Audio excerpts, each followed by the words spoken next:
Ce garçon a été écrasé par le camion Sama. À ce moment-là, une déesse est apparue, disant qu'il serait envoyé dans un monde d'épée et de magie. Mais ce à quoi il ne s'attendait pas, c'est que son pouvoir lui permettrait de vaincre d'énormes monstres d'un seul coup de poing. Littéralement, même à 5 ans, il pouvait abattre n'importe quel monstre. Mais avant d'en arriver là, la scène montrait le sol d'une chambre. Un garçon était assis, entouré de piles de manhwa qui faisaient partie de sa vie depuis l'enfance. Il fixait attentivement l'une des histoires ouvertes devant lui. À chaque lecture, il arrivait toujours à la même conclusion. Le protagoniste semblait bien trop pathétique. Il admirait se doter d'une force cachée, dissimulée sous des apparences ordinaires, mais révélée au bon moment. Depuis qu'il était petit, il rêvait de devenir l'un de ces personnages mystérieusement puissants. Au fil des ans, il a développé la capacité d'aider les autres sans se faire remarquer. Une vieille femme peinait à pousser une lourde charrette. Soudain, le poids a disparu, rendant la charrette facile à déplacer. Elle se demandait pourquoi l'effort avait disparu. Caché derrière un mur, il observait la scène avec satisfaction. Il s'éloigna prudemment, évitant d'être découvert. Il décida qu'il avait assez aidé pour la journée. Il partit, planifiant qu'il aiderait le lendemain, maintenant une routine de 10 ans. Satisfait de ne pas avoir été vu, il fut percuté par un camion de 8 tonnes. Il se réveilla dans un endroit inconnu. Il se leva, confus, essayant de comprendre où il était, certain d'avoir eu un accident. Une voix féminine révéla que c'était un monde d'épée et de magie. Devant lui, une femme ailée apparut en flottant, disant qu'elle l'attendait, lui, l'âme pure. Elle se présenta comme Ersia, la déesse de ce monde, et annonça qu'elle allait le faire revivre. Il demanda si elle savait déjà qui il était. Ersia confirma, expliquant qu'il était l'une des rares personnes à aider sans chercher la reconnaissance. De nombreux dieux, dit-elle, avaient été surpris par ses actions. Il se contenta d'écouter les paroles de la déesse. Il réalisa que peu importe ses efforts pour passer inaperçu, il n'avait pas trompé les dieux. Ersia l'observa en silence pendant quelques instants. Elle se retourna et le qualifia d'amusant, exactement comme elle s'y attendait. Elle annonça qu'elle lui accorderait une bénédiction pour devenir tout ce qu'il souhaitait. Il pouvait être un héros, un roi démon, un dragon, ou même un puissant souverain. Puis elle lui demanda ce qu'il voulait devenir. Il répondit qu'il voulait être un PFC, laissant la déesse confuse par l'acronyme. Il cria qu'il voulait devenir un personnage à la force cachée. Il expliqua qu'il avait toujours l'impression qu'il manquait quelque chose à ses bonnes actions. Il se souvint d'avoir éventé des gens en secret pour les rafraîchir, et d'avoir nettoyé les rues sans que personne ne le remarque. Il déclara que ce n'était pas être un vrai PFC, car ses actions étaient trop insignifiantes. Un personnage à la force cachée reste inaperçu mais révèle une puissance immense lorsque c'est nécessaire, laissant tout le monde autour de lui impressionné par sa force. La déesse comprit enfin qu'il voulait posséder un pouvoir écrasant, mais caché et ignoré. Déclarant son destin, Ersia annonça qu'il renaîtrait en tant que roturier dans ce nouveau monde. Sa force surpasserait celle de n'importe quel héros, roi démon ou dragon.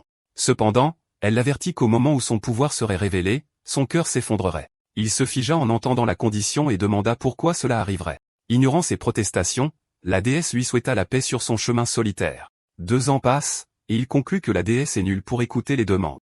Une meute de loups apparaît devant lui, mais il s'assure que tout est sous contrôle. Il fait face au loup géant et se déclare le plus fort de la région. En un clin d'œil, tous les loups sont à terre. Il observe le résultat et commente à quel point cette force est vivifiante. Le chef de la meute se relève, et il se demande s'il n'était pas seulement 5. Le loup s'enfuit alors à toute vitesse. Il observe la fuite, impressionné par sa rapidité. En regardant, il réalise que son cœur n'est pas affecté si seuls les monstres découvrent sa force. Mais le loup est touché par une attaque et projeté au sol. Il atteint l'animal et lui demande d'attendre. Il se met rapidement à courir pour arrêter tous ceux qui restent. Après la chasse, il regarde autour de lui et remarque qu'il n'y a plus de monstres ni de personnes à proximité. Orion, un réincarné de 9 ans, décide de retourner au village. Alors qu'il approche, il entend quelqu'un l'appeler. Une fille l'interpelle, lui demandant où il était sans le dire à personne, et il répond qu'il avait mal au ventre. Elle le gronde, disant qu'il aurait dû dire quelque chose et ne pas sortir seul puisqu'il est faible. Elle lui rappelle les meutes de loups à proximité, et il se contente de s'excuser. Elle se tourne vers les autres enfants et commente qu'il y avait peu de loups, ce qui a rendu le travail à la ferme difficile. L'un des garçons dit que c'est grâce aux prières du prêtre, ce qui a facilité l'agriculture. Il souhaite alors qu'il n'y ait plus de meute de loups. Un homme l'attrape par la tête, le traitant avec mépris. Il le jette au sol, hurlant aux orphelins de ne pas s'éloigner seuls. La fille court vers lui en l'appelant. L'homme l'insulte pour être petit et faible, même après l'avoir recueilli. Son ami s'approche et lui demande s'il va bien. Allongé sur le sol, Urian s'excuse, soulagé de ne pas avoir été découvert. Le directeur ordonne à tout le monde de prendre son balai et de sortir, sans jamais imaginer qu'il avait éliminé les monstres. Il menace que quiconque ne mémorise pas la chanson sera abandonné au loup, ce qui fait penser à Urian que c'est un vrai PFC. Les enfants chantent qu'ils sont heureux, même s'ils sont orphelins. Ils continuent de balayer, souriant parce que le directeur prend soin d'eux. Pendant qu'ils balaient, Urian et les filles chantent que les villageois leur donnent de la nourriture. Les adultes regardent les enfants et commentent à quel point ils veulent récompenser leurs efforts. Ils louent le directeur pour sa gentillesse et pour avoir recueilli des orphelins sans abri. Une femme demande à son mari de prendre un poulet pour les enfants, ce qui les excite. Plus tard, un repas copieux avec du poulet et des boissons est servi à table. Le directeur se régale en mangeant 2 cuisses de poulet. Dans un autre coin, seules des pommes de terre remplissent une assiette. Yurian observe la nourriture devant lui.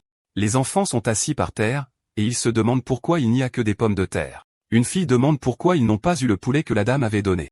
Un garçon plus âgé lui dit de manger en silence, disant que c'est mieux que de mourir de faim dehors. Yurian lance un regard irrité vers le directeur. La fille aux cheveux roux attire l'attention de tout le monde et annonce le plat du jour. Les enfants se rassemblent, surpris de voir qu'elle a apporté des œufs. Elle explique qu'elle les a pris en secret à la dame et suggère qu'il les mange vite ou les mélange avec les pommes de terre. L'excitation envahit le groupe, et l'un d'eux déclare qu'il mangera son œuf immédiatement. Yurian fixe la nourriture, Léo à la bouche.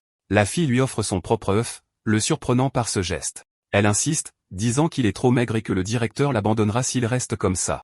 Malgré tout, il refuse et lui dit de manger le sien. Elle se rapproche et essaie de le forcer à l'accepter, prétextant que l'œuf va se gâter. Le bruit sourd de son estomac brise le moment et elle lui saisit le bras. Surprise, elle le fixe, ne sachant que dire.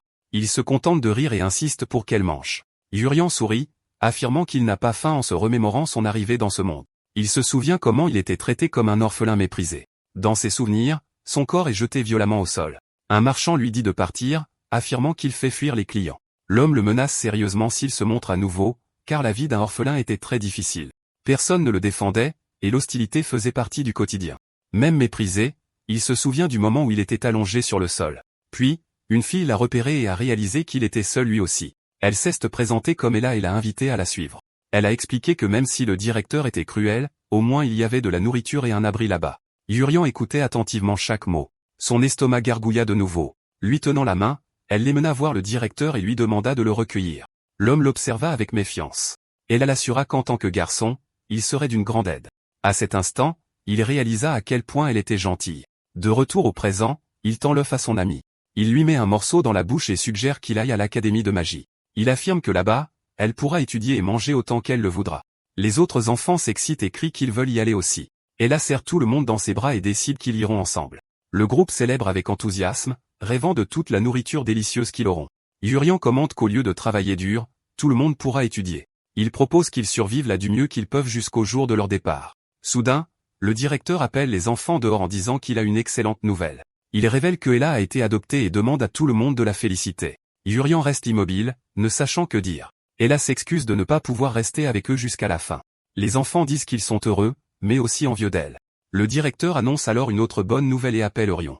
Il le félicite, disant qu'il sera le sacrifice pour le dieu loup. Ella l'interrompt, criant que cela ne faisait pas partie de l'accord, car il avait promis de prendre soin des Hurons si elle était adoptée. L'homme se tourne vers le garçon et lui demande s'il sait pourquoi les meutes de loups ont disparu. Oron dit qu'il sait, mais le directeur dit que ce qu'il pense est faux. Il explique que les loups ne se montrent pas car ils ont reçu des offrandes régulières pour le dieu loup. Il déclare que Orion est petit et faible, incapable de devenir un bon travailleur. Il déclare alors que son sacrifice sauvera le village et que tout le monde devrait le féliciter. Ella hurle le nom du directeur. Elle court vers lui et s'offre comme sacrifice, le suppliant d'épargner Orion. Un point vole vers elle. L'homme arrête le coup à la dernière seconde, disant que la marchandise ne doit pas être endommagée. Depuis ce jour, Ella n'a plus jamais répété ces mots. Le directeur annonce que non seulement Yurian, mais aussi les autres enfants seront sacrifiés. Après cela, il ordonne à tout le monde sauf Yurian de prendre son balai et de partir. Seul, le garçon se demande ce qu'il doit faire. Il pense à s'occuper secrètement du dieu loup et à partir ensuite pour un voyage clandestin. Une voix l'appelle soudainement, et il se retourne. Il reconnaît la silhouette à la porte. Ella apparaît en l'appelant. Orion demande ce qui s'est passé, mais elle l'interroge simplement sur la couronne de fleurs dans ses cheveux. Elle veut savoir ce qu'il a pensé de sa nouvelle coupe de cheveux faite pour ressembler à la sienne. Il l'interrompt, disant qu'il n'y a pas de temps pour ça, et qu'ils doivent changer de vêtements rapidement. Elle se prépare à se changer, déclarant que comme il est mince, ses vêtements lui iront bien. Confus, il demande la raison de l'échange et ce qu'elle veut dire par là. Ella révèle sans hésitation quel sera le sacrifice à sa place. Yurian lui demande si elle comprend vraiment ce que cela signifie. Avec un sourire calme, elle confirme qu'elle comprend car son jeune frère a aussi été sacrifié. Il la fixe, essayant d'assimiler cette douloureuse révélation.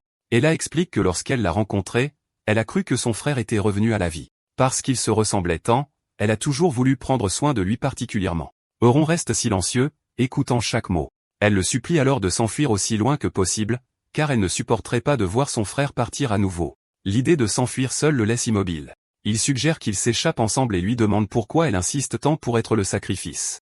Ella répond qu'il serait attrapé facilement car les adultes sont très rapides. Elle prétend avoir un plan et explique que le directeur deviendra violent dès qu'il verra ses cheveux. Elle dit que lorsqu'il perd le contrôle, il oublie le temps, ce qui donnera une chance à Urian de s'échapper. Elle touche la couronne de fleurs sur sa tête. Puis, elle la place sur sa propre tête et lui demande de vivre à sa place. Urian comprend que le lieu d'adoption n'est pas sûr et qu'elle préfère le sauver. Il serre le poing, réalisant que même avec sa force écrasante, il ne peut rien faire. Soudain, le directeur entre dans la pièce, un couteau à la main. Il fixe Ella et lui demande ce qui est arrivé à ses cheveux.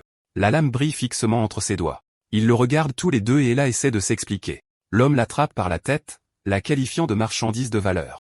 Il se plaint que sa valeur diminuera ainsi, tandis que Urian regarde, paralysé. Il hurle son nom et libère le pouvoir contenu en lui.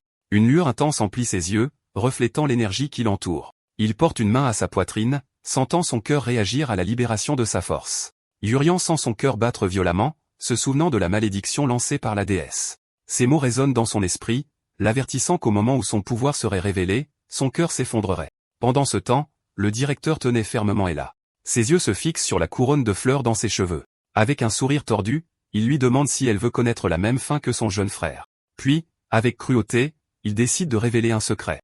Il dit qu'il est le dieu loup lui-même, et il avoue que c'est lui qui a causé la fin de son jeune frère. Froidement, il explique qu'après ce qui s'est passé, il en a profité. L'homme déclare que c'est un honneur pour les orphelins d'apporter un certain bénéfice au village, même si c'est de manière tragique. Il se moque du garçon, disant qu'il a été gentil jusqu'à la fin, croyant que c'était bien de servir de sacrifice. Il rit en tenant Ella, qui devient inerte dans ses bras, et il note avec satisfaction qu'elle ne bouge plus. Urian se contente d'observer la scène en silence. Le directeur se tourne vers lui, brandissant le couteau, et annonce sans remords que son ami est parti. Il lui rappelle que c'était Ella, celle qui s'inquiétait toujours pour lui.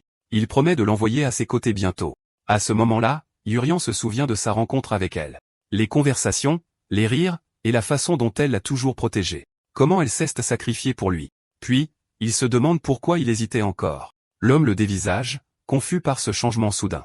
Le garçon tourne le dos, perdu dans ses souvenirs de la déesse. Elle lui avait demandé pourquoi il voulait toujours être un PFC. Elle se demandait s'il ne serait pas plus simple d'être un héros ou un roi démon, et si au fond il ne voulait pas simplement être remarqué. Urian a répondu que les héros et les rois démons utilisent leur pouvoir pour les humains ou les démons. La déesse écouta en silence, et il déclara qu'il n'aimait pas cette idée. Dans le présent, le garçon se décide enfin. Il veut utiliser sa force pour protéger ceux qu'il aime. D'un seul mouvement, il lance l'attaque. Le coup frappe le directeur de plein fouet. L'énergie transperce le bâtiment et se projette vers le ciel. Le corps d'Ella est projeté par l'impact. Urian court et la rattrape dans ses bras. Il l'appelle, désespéré. Il s'excuse d'être arrivé trop tard alors qu'elle tousse. Ses yeux s'écarquillent en voyant la gravité de la situation. Il crie son nom une fois de plus, et elle répond par un faible murmure. Urian appelle à nouveau le nom d'Ella. Puis, il canalise de l'énergie dans ses mains et active une capacité de guérison. Sa blessure commence lentement à se refermer. Un soupir de soulagement lui échappe quand il réalise qu'il n'était pas trop tard. Mais alors qu'il la tient dans ses bras, le souvenir de la malédiction lui revient en mémoire. Son regard se perd dans l'horizon détruit. D'une voix ferme, il déclare qu'il n'a aucun regret. Après l'explosion de puissance, il trouve étrange d'être encore en vie. Il baisse les yeux et voit le directeur étendu sur le sol, et soudain, il comprend pourquoi. S'il élimine ses ennemis avant qu'il ne réalise sa force, la malédiction ne l'affectera pas. À cet instant, un protagoniste redoutable est né, un détenteur de force cachée. Grâce à la déesse, Ersha, Urian s'éveille dans un nouveau monde. 4 ans ont passé depuis qu'il a sauvé Ella de ce directeur. Au milieu de la forêt, il trouve un monstre colossal devant lui. Il fait face à la créature, immobile et alerte. Le monstre le regarde en retour, mesurant chacun de ses mouvements. En un éclair, il réalise qu'il a oublié de boire son lait ce matin. Il se plaint à voix haute d'avoir à peine grandi au cours des 4 dernières années. Il se demande quelle serait la taille moyenne pour un enfant de 13 ans. La créature charge et essaie de le frapper d'un coup dévastateur. En un instant, le monstre est vaincu et tombe au sol. Urian se retourne et regarde la créature immobile parmi les arbres. Il observe la créature vaincue reposant sur le sol couvert de feuilles.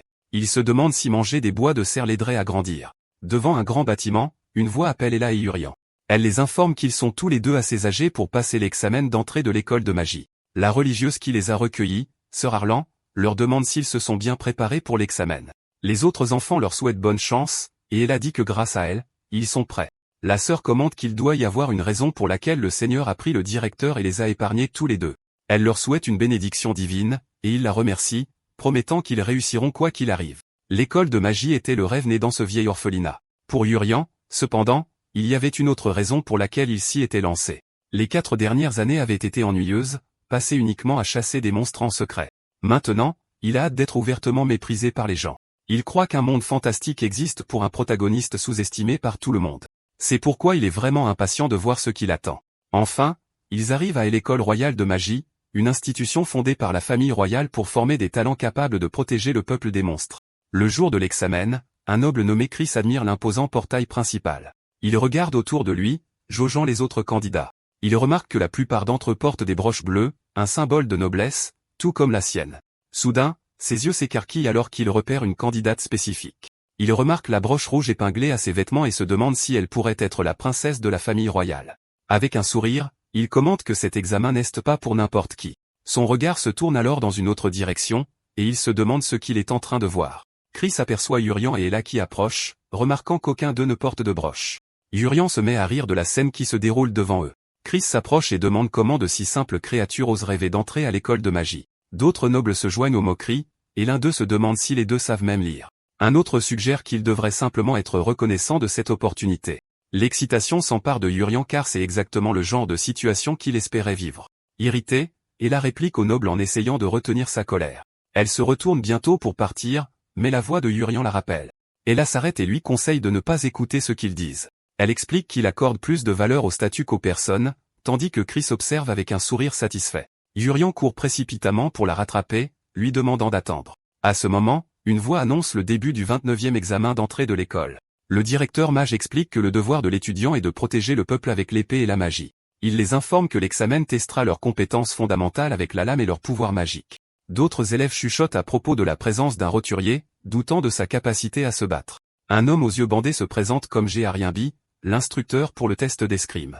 Il ordonne aux candidats de ramasser les épées d'entraînement devant eux. Il fait la démonstration de l'exercice en coupant la cible derrière lui avec une seule feuille de papier. Les candidats réagissent avec étonnement à la précision et à la force démontrée à distance. Géarienbi vérifie la liste des noms et appelle la première candidate, Taïa. Une fille aux cheveux blancs répond à l'appel et s'approche. L'instructeur la positionne et lui dit de commencer quand elle se sentira prête. Taïa demande si elle sera disqualifiée si elle ne parvient pas à couper la cible d'un seul coup. Géarienbi répond que non car ils n'ont aucune attente quant à la performance du candidat. Il conclut en disant que comme ce ne sont que des enfants, ils devraient simplement faire ce qu'ils peuvent. Taïa frappe le mannequin d'entraînement. L'instructeur commente qu'elle n'a même pas pu le couper à moitié et appelle le nom suivant. Chris s'avance et coupe la cible en deux. Peu après, Rachel fend également le mannequin d'entraînement en deux. Géarienbi vérifie la liste et appelle Ella. Elle répond et se place à côté de Yurian.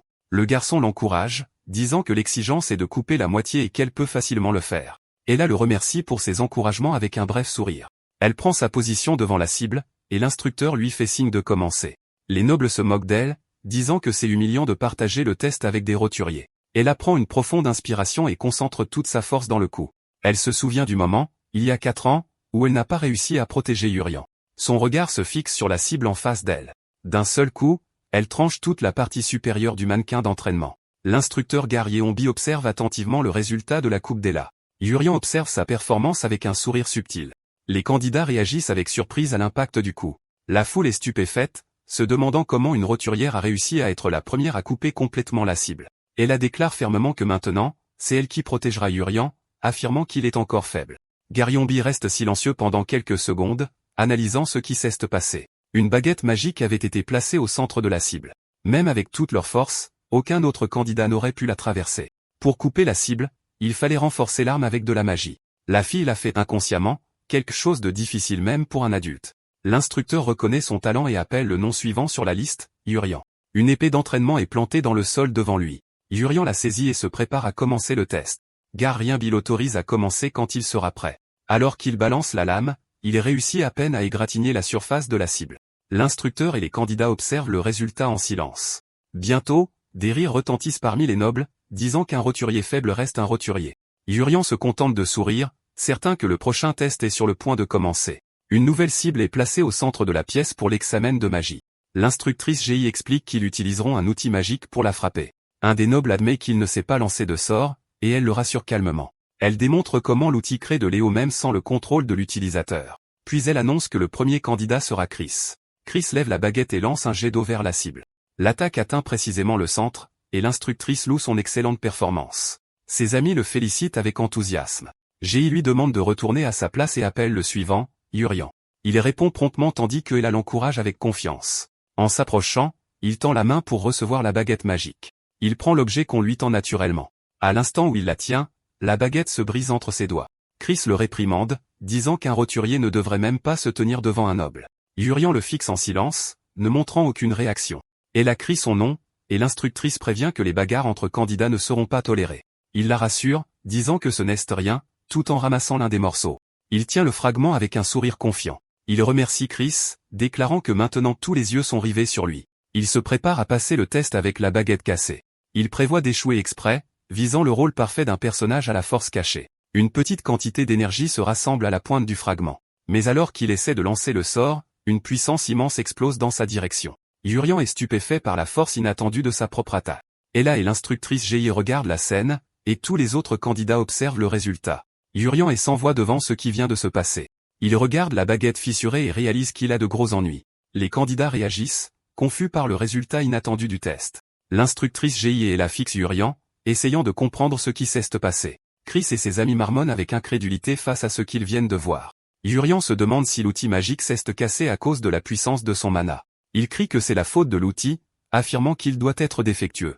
Chris refuse de l'accepter, insistant sur le fait qu'un roturier ne pourrait jamais endommager quelque chose comme ça. Certains nobles commentent que l'objet était déjà usé et qu'il s'est juste cassé à son tour. Suite à cela, Urian remercie Chris, soulagé par cette excuse pratique. Il regarde la baguette cassée et se plaint qu'elle est trop faible pour son pouvoir. Puis, il se tourne vers la cible, déterminé à continuer sa comédie et à ne pas se dévoiler. Le directeur mage annonce le dernier test, affronter un ours magique dans la forêt en équipe de 3.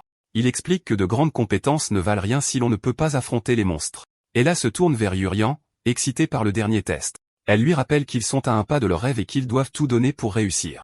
Urian acquiesce avec enthousiasme alors qu'une voix annonce la composition des équipes. La même voix les informe que les candidats ayant la même marque doivent se rassembler pour former leur groupe. Ella remarque le symbole qui apparaît sur sa poitrine. Un candidat s'approche en montrant la broche identique épinglée à ses vêtements. Lui et sa partenaire appellent Ella à les rejoindre pour se diriger vers la forêt. Les nobles à proximité réagissent, outrés par la chance d'une roturière rejoignant l'équipe de la princesse. Urian sourit en voyant le groupe d'Ella formé. Ella lui dit au revoir, promettant de faire de son mieux. Il lui fait un signe de la main en retour, lui souhaitant bonne chance. Il réalise bientôt qu'il est toujours avec d'autres candidats, mais aucune marque n'est apparue. Il commence à se demander s'il a été laissé sans équipe jusqu'à ce que deux camarades s'approchent. Le duo le rejoint, complétant l'équipe non assignée. L'un d'eux s'approche avec enthousiasme et confirme s'il parle bien à Urian. Il se présente comme Richel et dit qu'il l'a observé pendant le test, demandant qu'ils s'entendent bien. La fille à côté de lui se présente comme Sion. Urian accepte, soulagé d'avoir enfin une équipe. Deux nobles regardent le groupe se former et échangent des sourires malveillants. Ils commentent qu'une équipe avec un roturier et Richel est la pire combinaison possible. Ils se moquent de lui car c'est la 4e fois qu'il passe l'examen d'entrée. Puis, il se tourne vers Tian et la traite de noble abandonné. Il rit de l'équipe de marginaux qui l'ont formé. Urian les foudroie du regard, ne comprenant pas la raison de leur moquerie. Ses coéquipiers se révèlent être un redoublant et une noble abandonnée. Le groupe de nobles continue de rire de leur situation. Urian se contente de sourire et demande s'ils ne peuvent pas simplement réussir le test. Les deux le fixent, surpris par son attitude calme. Richel éclate d'un sourire. Il s'approche et dit que Urian est exactement comme il l'imaginait, affirmant qu'il ne s'était pas trompé à son sujet. Il admire la confiance que le jeune homme montre devant les nobles, une chose qu'il aimerait avoir. Il l'encourage à réussir le test quoi qu'il arrive, le laissant sans voix. Tian, cependant, se demande s'ils peuvent vraiment réussir. Urian admet qu'il n'a pas bien réussi les tests de magie et d'escrime. Il se souvient de sa performance désastreuse dans les deux. Soudain, il réalise quelque chose. Il a échoué au test d'escrime, et il a aussi échoué au test de magie. Il commence à se demander comment il est encore en lice après 2 échecs. Il se souvient des paroles d'encouragement d'Ella. La panique s'installe alors qu'il pense qu'il ne pourra pas être diplômé avec elle. Richel le rassure, garantissant qu'il y a encore une chance. Il explique que comme il a essayé 4 fois, il sait qu'il est possible d'échouer aux 2 premiers tests. Il révèle que l'examen du monstre rapporte plus de points, et que s'ils unissent leurs forces, ils pourront tous réussir. Urian se réjouit, soulagé qu'il y ait encore de l'espoir de réussir avec Ella. Dans la forêt, la réalité s'avère bien plus difficile. Toute l'équipe fuit un monstre tandis que Richel supplie Tian de faire quelque chose, puisqu'elle est une noble. Au milieu de la poursuite, un éclair de lumière traverse les arbres. Le groupe s'arrête et Richel commente que le test est aussi intense qu'il l'imaginait. Urian comprend qu'il doit arrêter l'ours magique pour être admis à l'académie. Il réalise cependant qu'il ne peut pas le faire avec ses 2 compagnons. Il se demande ce qu'il devrait faire, certain qu'il pourrait en affronter sans tout seul. Richelle déclare qu'à ce rythme, ils échoueront tous. Tian déclare que c'est sa dernière chance et qu'elle ne peut absolument pas échouer. Elle suggère qu'il se concentre uniquement sur l'obtention de la molaire du monstre. Richelle est d'accord, expliquant que puisqu'ils sont trop faibles pour un combat direct, ils doivent se concentrer sur la récupération de la molaire. À ce moment-là, il a une idée brillante. Yurian demande si c'est seulement possible, mais Richelle lui assure qu'il connaît un moyen. Il remarque que l'ours magique garde toujours ses molaires exposées. Il affirme que s'ils suivent ses instructions, ils pourront obtenir la molaire sans vaincre la créature. Il se sent chanceux, car les ours sont les monstres les plus faciles de tous les tests de chasse. Il tend quelque chose à Tian et lui dit de l'étaler sur son corps. Tian tient l'objet et demande ce que c'est. Richelle révèle qu'il s'agit d'une essence de chasse, expliquant que le plan est de rendre le monstre furieux avec l'odeur, puis d'endommager ses molaires. Tian reste sans voix face à cette explication.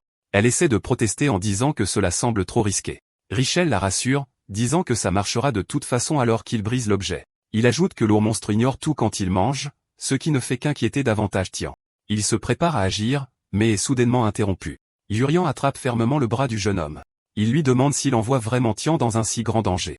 Richelle se retourne pour lui faire face. Il demande si Yurian ne veut pas aller à l'académie avec sa sœur. Il retire son bras et déclare que parfois, il faut prendre de gros risques. Il le met au défi de trouver un meilleur moyen d'arrêter le monstre. Il hurle qu'ils ne réussiront jamais parce qu'ils sont de la classe inférieure. Il explique que contrairement aux nobles, ils ne sont pas nés avec du mana, alors ils doivent se serrer les coudes. Il conclut que c'est une bonne affaire si les deux réussissent, même si cela signifie mettre un noble en danger. Il déclare que comme c'est une noble abandonnée, ils peuvent l'utiliser comme appât sans aucun souci. Tian se souvient alors que quelqu'un lui a dit qu'elle avait de nouveau échoué au test. La personne l'a comparé à son excellent frère aîné, Ricky, doutant même qu'il soit parent. On lui a demandé si Tian était la honte de la famille du comte. Yurian l'interrompt, disant que peu importe qu'elle ait été abandonnée ou ignorée. Il déclare que viendra un temps où chacun pourra briller. Il leur crie de ne pas décider de la valeur de quelqu'un d'autre à la légère. Richelle réagit à ces paroles avec irritation. Il jette l'essence de chasse sur Yurian et Tian. Il hurle que Yurian devrait affronter le monstre avec elle. L'ours les repère tous les deux, couverts de l'essence. La créature charge vers eux. Tian fixe le monstre qui approche. Yurian se tourne vers la créature et esquisse un léger sourire. Tian pousse un cri. Son regard se déplace sur le côté. Yurian observe la scène. Tian décide qu'elle doit vaincre le monstre toute seule. La créature se jette sur eux, la gueule grande ouverte. Elle se prépare au combat. Elle fait face au monstre devant elle. Une voix de femme affirme qu'elle est une honte pour la famille. Tian grince des dents. Yurian invoque un bouclier pour bloquer l'attaque de la créature. Elle crie qu'elle est aussi une noble. Elle lance un sort d'épée sur le monstre. Le coup frappe la créature de plein fouet. Tian esquisse un sourire. Mais le monstre reste indemne. Elle réalise qu'elle n'a même pas laissé une égratignure. Yurian remarque que le monstre est coriace, alors que Tian le supplie de la sortir de là. Il la regarde, confus. Il demande si l'air se rafraîchit et la prévient que l'atterrissage pourrait faire un peu mal. Il explique qu'il ne sait que la lancer en l'air, car il n'a pas encore appris à faire atterrir quelque chose en toute sécurité. Avec un sourire, il dit que c'est toujours mieux que de mourir. Puis, il la lance vers le haut. Il déclare que même si elle a été rejetée ou ignorée, son heure de gloire viendra. Alors qu'elle vole, Tian le remercie de lui avoir donné du courage. Le monstre attaque, et elle espère que Yurian a réussi à s'éloigner. Le coup arrive rapidement. Distance. Elle heurte le sol. Yurian la tient dans ses bras et déclare que son heure de gloire est déjà passée. Il dit au monstre que le type avec des lunettes s'est enfui pour éviter les ennuis. Il conclut que grâce à cela, il a pu sauver cet enfant. Il se tourne vers le monstre et dit qu'il attaque d'abord la créature, déclarant qu'il va collecter les objets. Le coup frappe l'ours magique en plein. Yurian se demande s'il devrait préparer une farce pour le retour du type aux lunettes, en demandant où il est allé. Caché, Richelle observe la scène. Dans un flashback, un étudiant interroge un autre groupe sur ce qu'ils font. Le groupe de roturiers lance un regard noir au noble. Chris, accompagné de la princesse et d'Ella, déclare que les épées ne devraient être brandies que contre les monstres. Un roturier interpelle une fille du groupe, lui proposant de l'aider à réussir l'examen. Chris demande comment il ferait cela, puisque seul le directeur a le pouvoir de faire réussir ou échouer un étudiant. Le jeune homme révèle qu'il prévoit de faire échouer les nobles pour réussir à leur place, mais il se fait gronder pour avoir révélé le plan. Chris réalise que la classe inférieure s'est unie, et l'étudiant crie que c'est la faute des nobles de vouloir que tout le monde échoue ensemble. Il répète l'invitation à la fille et nargue le groupe, demandant s'ils pensent vraiment pouvoir le battre avec elle de leur côté. Le chef des roturiers répond que ce ne sont pas eux qui le vaincront, tandis que son compagnon l'avertit de ne rien révéler d'autre. Ignorant l'avertissement, il crie que les monstres le feront, car ils utilisent l'ours pour éliminer les nobles. Chris déclare qu'il comprend la situation. Il commente qu'il avait remarqué l'augmentation des participants de la classe inférieure et en conclut que ce doit en être la raison. La princesse en déduit qu'il savait que l'ours est rendu furieux par l'odeur. En tant que membre de la famille royale, elle déplore la situation. Elle déclare qu'il est honteux que de futurs protecteurs des citoyens utilisent des monstres pour une chose pareille. Elle appelle Ricky et lui ordonne de capturer tout le monde vivant. Elle affirme que la famille royale enquêtera pour savoir qui a manipulé le test et exploité les caractéristiques du monstre pour mettre en danger leurs camarades. Ricky s'avance, l'épée à la main. Il se prépare à attaquer. Il lance une attaque contre les étudiants roturiers. Le coup atteint les jeunes hommes. Ricky les fusille du regard. L'un des étudiants essaie de parler. Puis, il crie à tout le monde de le pulvériser. Le liquide est projeté vers Ricky. Le liquide s'arrête en l'air, flottant autour de lui. Un roturier demande ce qui se passe. Il réalise que le sang sèche avant d'atteindre sa cible. La princesse tend la main et leur ordonne à tous de se rendre. Elle déclare que leur plan a échoué. Ella observe la scène et déclare qu'elle n'a pas besoin d'intervenir. Le chef des roturiers contemple le résultat. Il crie que c'est leur seule chance et qu'il n'y en aura pas d'autre. Son compagnon l'avertit que s'ils se font prendre, tout sera perdu. Malgré tout, il tire son épée et ordonne à tout le monde de ne pas abandonner. Les autres étudiants se préparent à se battre. La princesse est touchée et se demande jusqu'où ils iront. 4 ours monstres émergent de la forêt. Ella se tourne vers les créatures. Elle remarque qu'il y a maintenant 4 monstres. Elle se demande si des enfants comme eux ont la moindre chance contre ces bêtes. Un roturier crie qu'ils ne se laisseront pas attraper facilement, mais Ricky murmure juste le mot vent. Il utilise la magie pour ériger une barrière entre les étudiants et les monstres. Les garçons de la classe inférieure lèvent les yeux. Ella les avertit de ne pas se blesser juste parce que leur plan a échoué. Ricky déclare qu'ils sont aussi des citoyens de ce royaume. Le chef des roturiers apparaît, attaché à un arbre. Ricky s'approche et commente qu'il se souvient maintenant que la sœur de ce type était dans le groupe.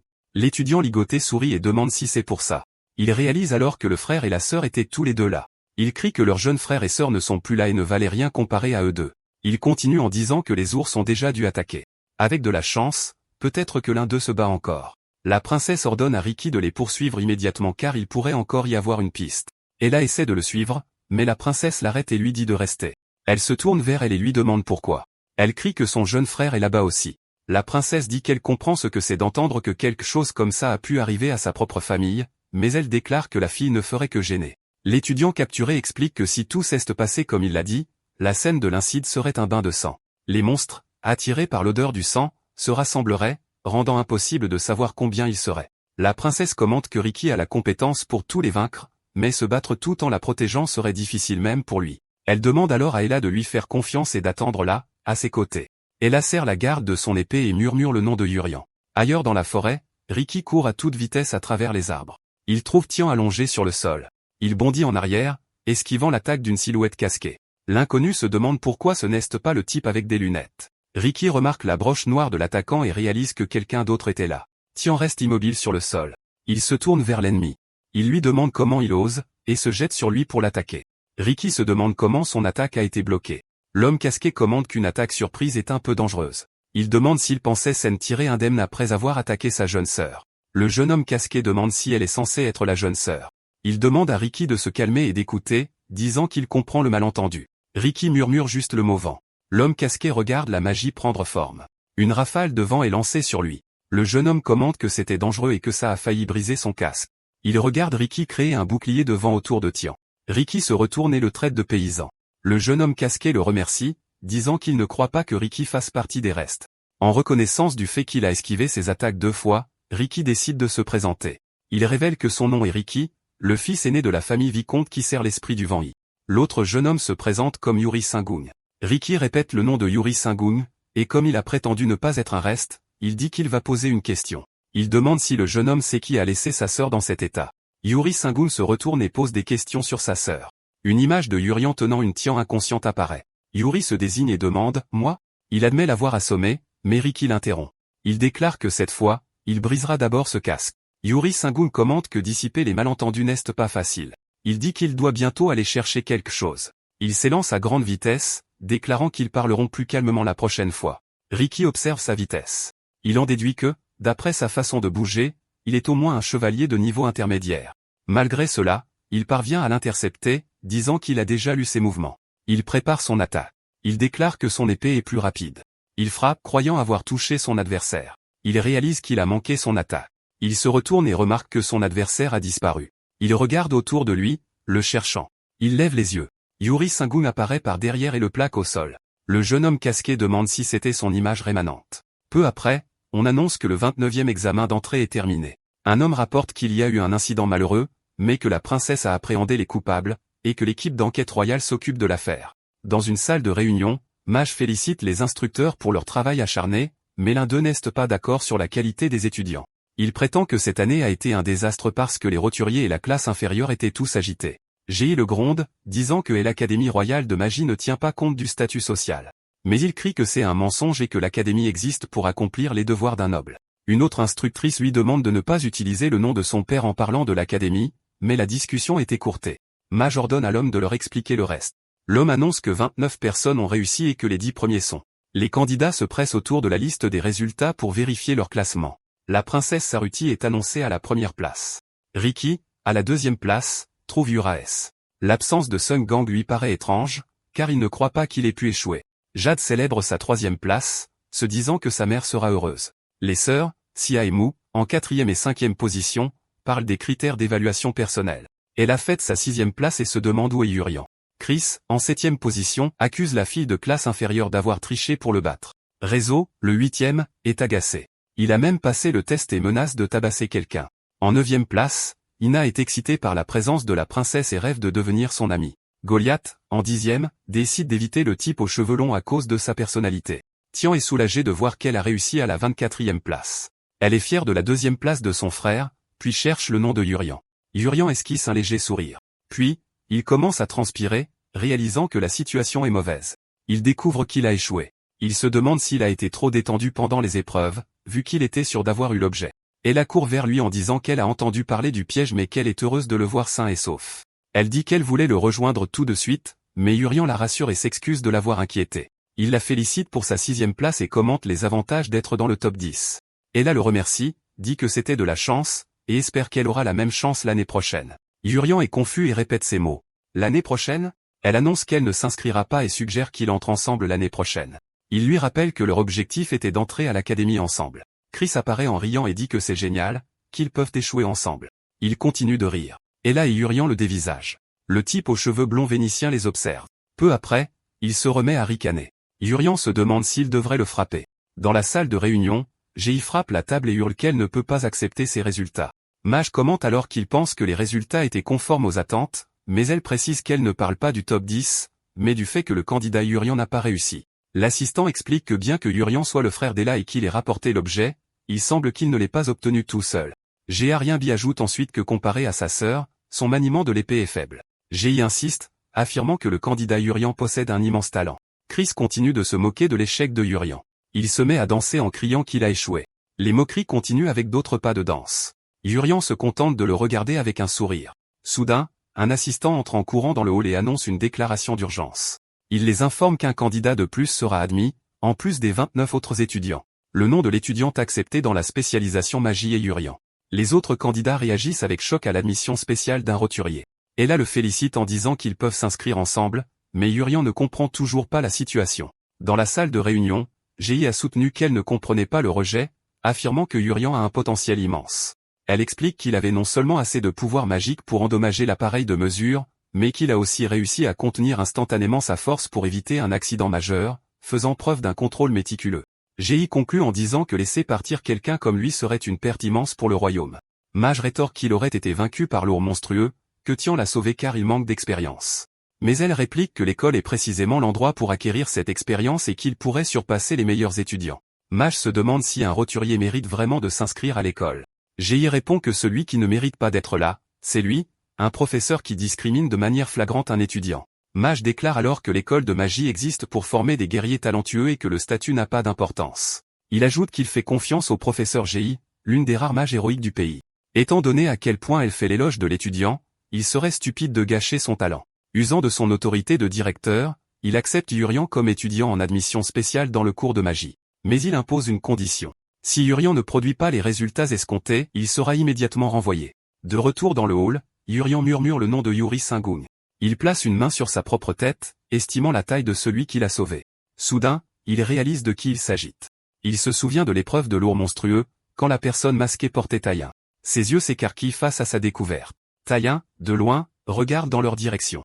Urian se tourne vers un mannequin d'entraînement et le renverse d'un coup d'épée en bois. Tian l'observe de loin, pensant qu'il est impossible que cette personne soit juste ça. Ella demande ce que c'était, mais Urian dit qu'il ne sait pas. Le lendemain, la nouvelle se répand que les 10 meilleurs étudiants et l'étudiant en admission spéciale sont dans la classe avancée. Devant la salle de classe, Ella dit qu'elle est nerveuse, et Urian lui dit de se détendre. Quand ils ouvrent la porte, ils découvrent un grand amphithéâtre déjà rempli d'étudiants. L'étudiante classée première, la princesse Saruti, est assise à côté du deuxième, Riki. Pendant ce temps, Sia, la quatrième, montre quelque chose à Mu, la cinquième, Jade, le troisième, a l'air surpris, et Ina, la neuvième, admire la princesse de loin. Ella, la sixième, demande où il devrait s'asseoir, tandis que Urian a l'impression d'être de retour à l'école primaire. Il se demande comment est l'éducation dans un monde de magie, supposant qu'elle est moins développée que dans sa vie antérieure. Soudain, Réseau, le huitième, apparaît derrière eux et leur ordonne de s'écarter. Ella accepte et s'écarte pendant que Urian se demande s'il est la brute de l'école. Chris se lève et interpelle Réseau qui se tourne vers lui. Le septième du classement lui demande s'il vient d'arriver. Réseau répond simplement « Et alors ?» Chris le gronde, lui demandant comment il a pu arriver après le roturier alors qu'il devrait montrer l'exemple. Réseau répète agressivement « Et alors ?» Chris s'incline et l'informe qu'il est classé septième, tandis que Réseau est huitième. Avec un sourire, il lui dit de ne plus être en retard à partir de maintenant. Réseau le fixe en silence. Il demande si Chris sous-entend qu'il est plus fort juste à cause d'une petite différence de classement. Il s'approche et déclare qu'un test comme celui-là n'est pas suffisant pour le juger. Avant de demander s'il le défie, Ella murmure qu'ils se battent, mais Urian l'invite à s'asseoir aux places vides. Goliath commente la dispute, et Ina se contente de les regarder. Jade observe la scène depuis le premier rang. En s'asseyant, Ella commente qu'elle ne s'est jamais assise sur une chaise aussi moelleuse, et Urian est d'accord. Jade se retourne et se présente. Ella dit aussi son nom, mais il répond qu'ils n'ont pas besoin de formalité dans la même classe. Il dit à Urian que c'est incroyable pour un roturier d'entrer dans la classe avancée, et que c'est un honneur d'être avec lui. Il propose qu'ils mettent le statut de côté et deviennent amis, et Urian accepte. Il demande s'il est Urian, le jeune frère d'Ella, et le garçon confirme, précisant qu'ils ne sont pas frères et sœurs de sang. L'information surprend Jade.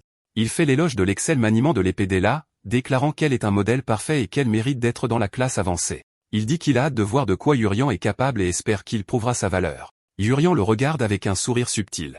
Soudain, une dispute éclate parmi d'autres étudiants dans la salle. La cloche de l'école sonne, marquant la fin des activités. Alors qu'il traverse la cour, Ella commente qu'il n'y avait pas grand-chose à faire le premier jour. Elle dit que les vrais cours commenceront demain. Elle se tourne vers Urian et dit qu'ils sont enfin à l'école de magie. Elle suggère qu'ils s'amusent jusqu'à ce que leurs autres frères et sœurs arrivent, et il est d'accord. De loin, deux étudiants plus âgés les observent, surpris qu'ils soient réellement des roturiers. L'un d'eux commente que le niveau de l'école a baissé au point de permettre à des roturiers d'entrer dans la classe avancée, chose impensable à son époque. Urian remarque que les deux types sont des étudiants de deuxième année. Ils s'approchent et exigent d'être salués correctement. Urian et Ella les saluent respectueusement. Le plus fort leur ordonne alors d'enlever leurs uniformes.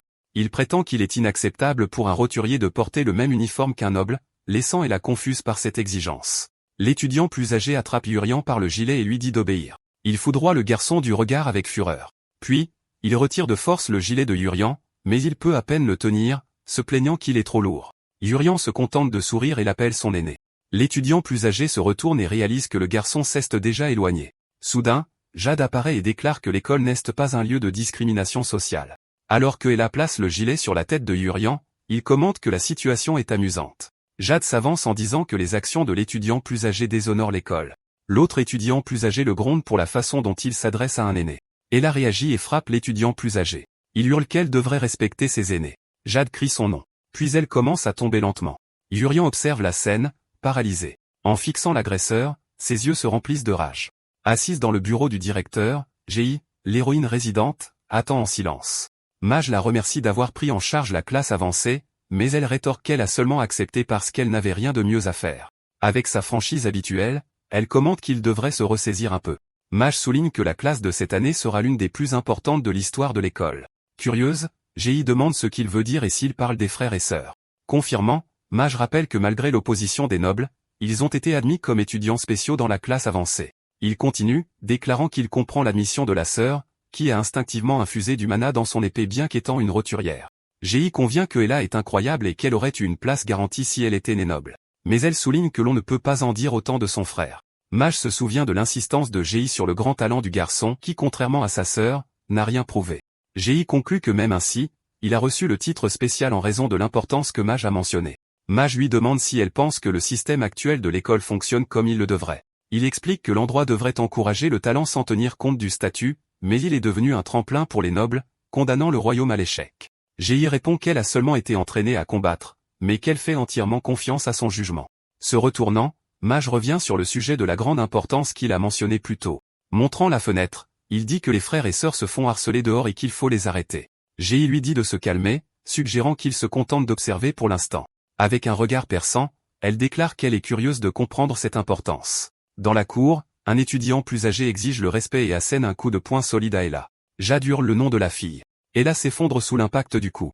Yurian observe toute la scène avec un regard fixe. Jade prend une posture de combat et ordonne à Yurian d'emmener Ella à l'infirmerie. Il jure d'entraîner les agresseurs au bureau des affaires étudiantes. Un étudiant plus âgé proteste, lui rappelant qu'ils sont en 2e année.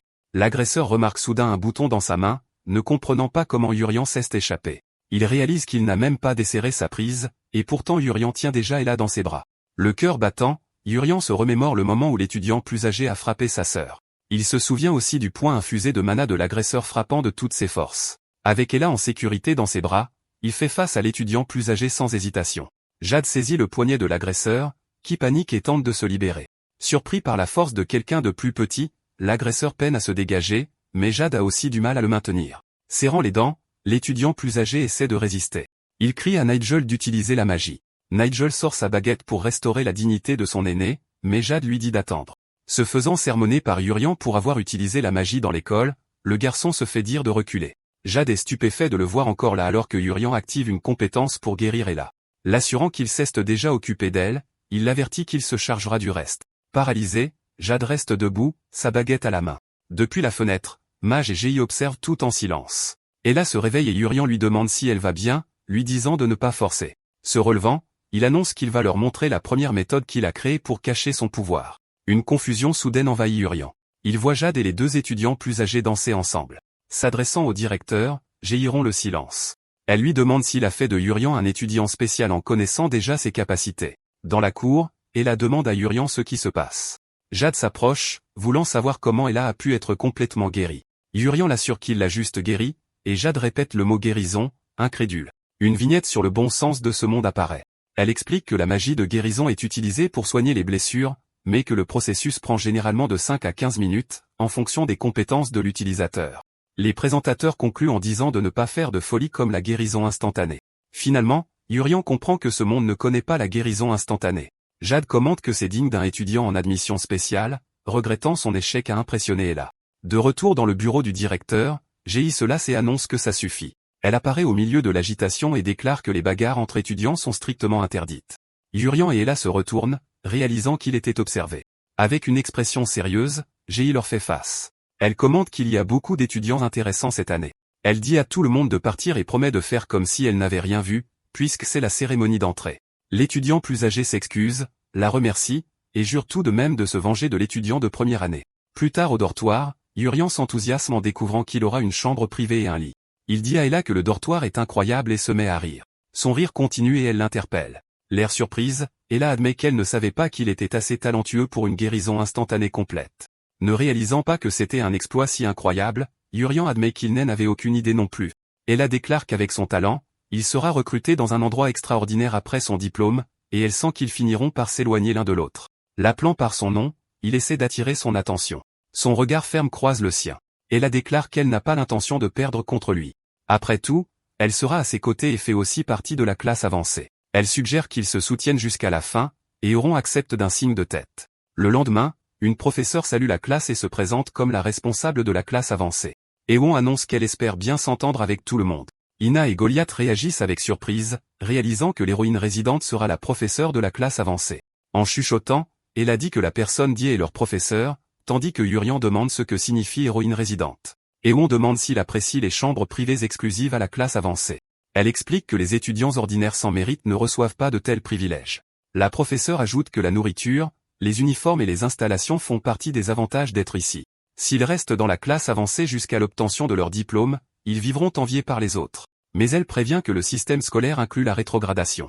Iwan précise que même s'ils sont entrés grâce au test, de mauvaises notes entraîneront leur renvoi dans la classe commune. Elle révèle ensuite que le nombre d'étudiants diplômés de la classe avancée l'année dernière était de 0.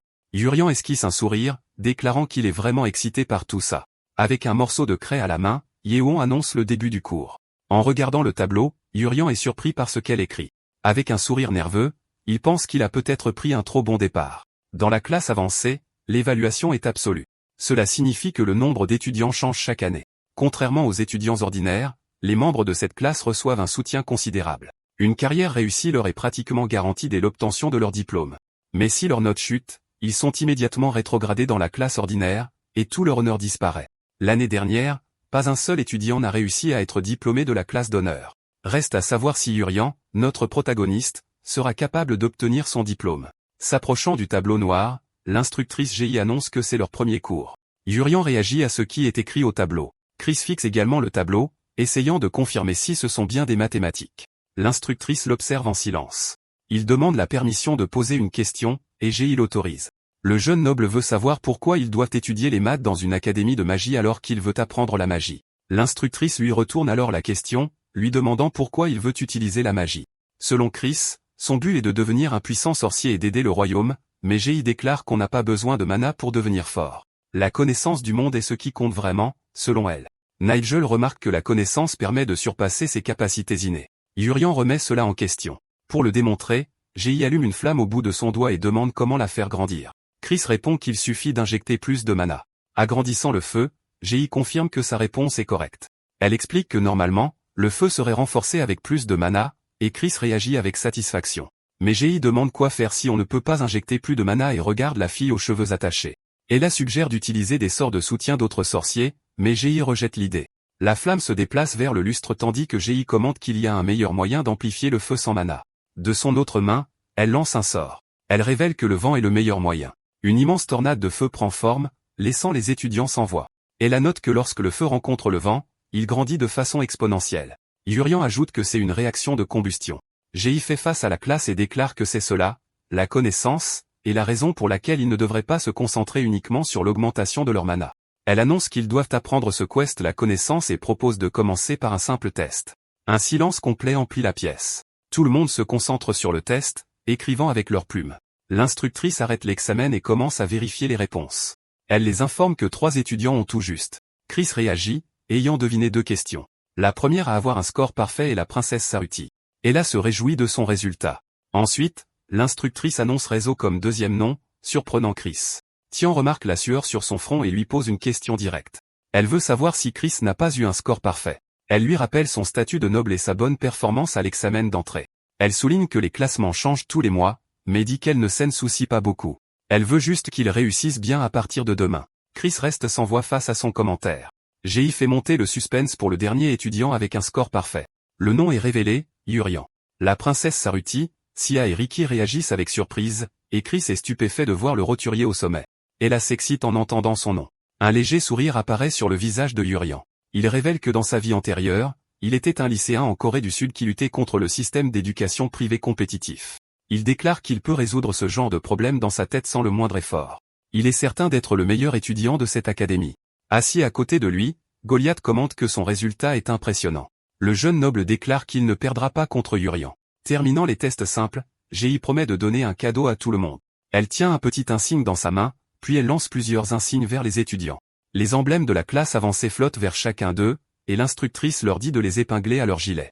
Avec ceci, ils ont désormais accès à tout dans l'académie, y compris au repas de la plus haute qualité préparé exclusivement pour la classe avancée.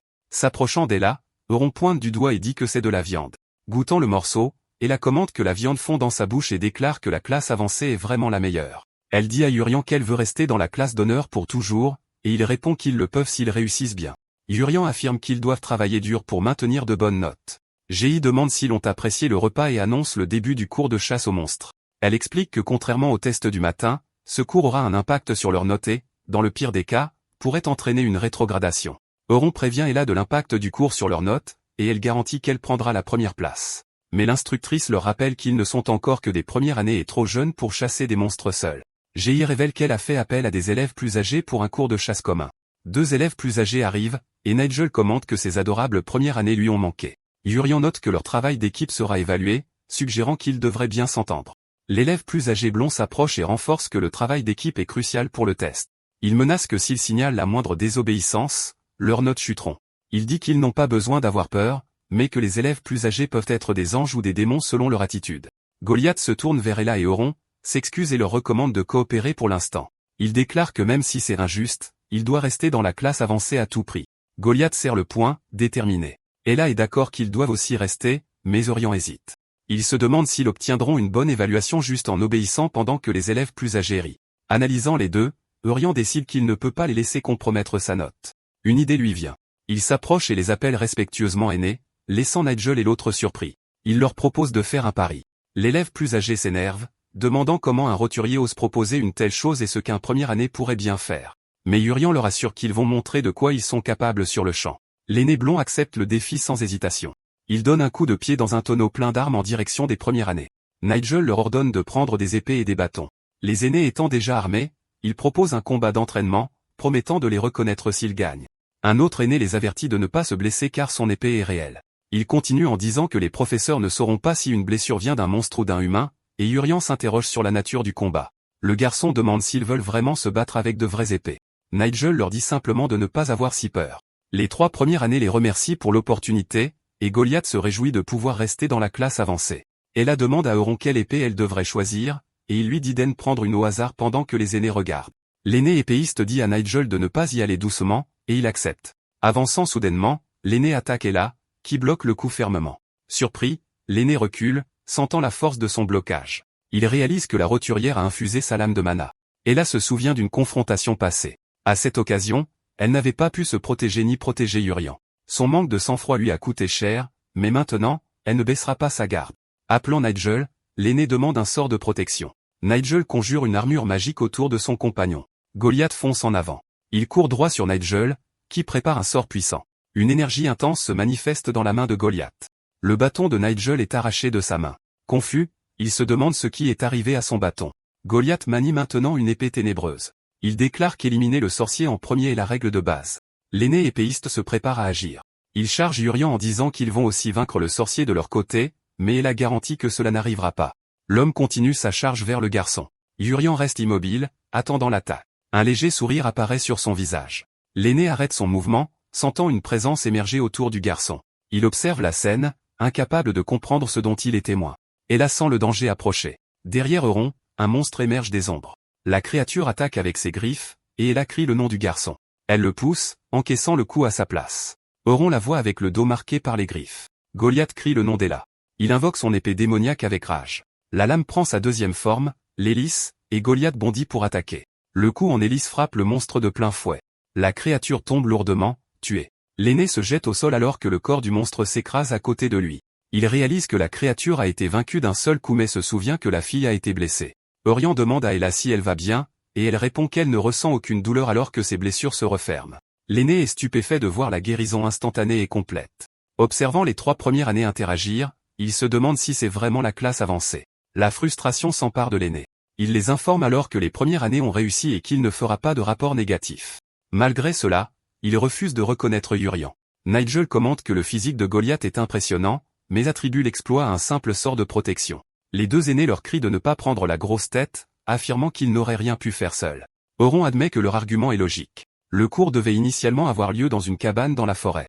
Assise dans une pièce, l'instructrice Gi révèle que ce n'était pas censé être un cours commun. Un instructeur mentionne que l'activité a changé soudainement, et son collègue explique que comme c'est la première fois pour Gi, elle ne sait peut-être pas que cela arrive parfois. Gi demande s'ils ont vraiment le droit d'agir ainsi pendant les cours.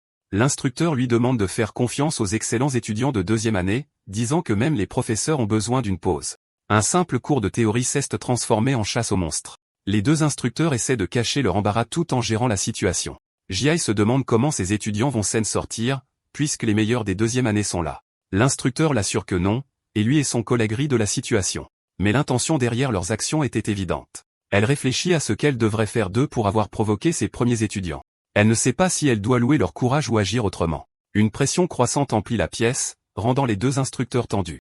Gi prend une gorgée de sa boisson et décide d'attendre. Après tout, ce sont des étudiants de la classe avancée. Ailleurs, quelqu'un demande à Jade s'il appartient à la famille qui manie l'épée démoniaque. L'aîné demande à Goliath s'il s'est assuré que les frères et sœurs roturiers n'étaient pas présents, et le garçon confirme qu'il n'a amené que Jade. Jade fait face aux aînés qui l'ont soudainement convoqué à cet endroit. Le jeune homme loue le bon travail qu'ils ont fait. L'étudiant le mieux classé de la classe avancée de 2e année, Leral, propose de donner un conseil à Jade. Le groupe de 2e année est connu comme elle entre du diable à cause de la personne classée numéro 1. Lors de la cérémonie d'entrée de l'année dernière, Leral a exigé que tout le monde lui obéisse.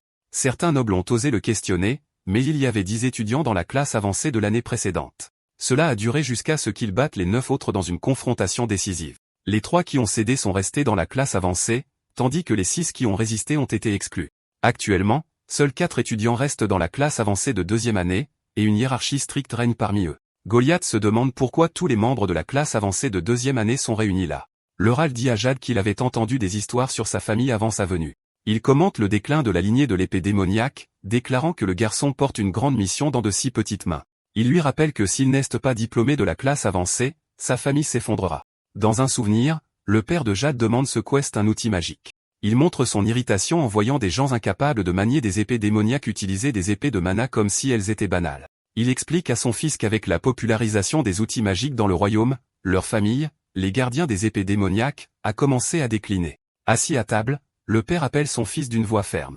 Dans le souvenir, l'homme tend la main vers lui.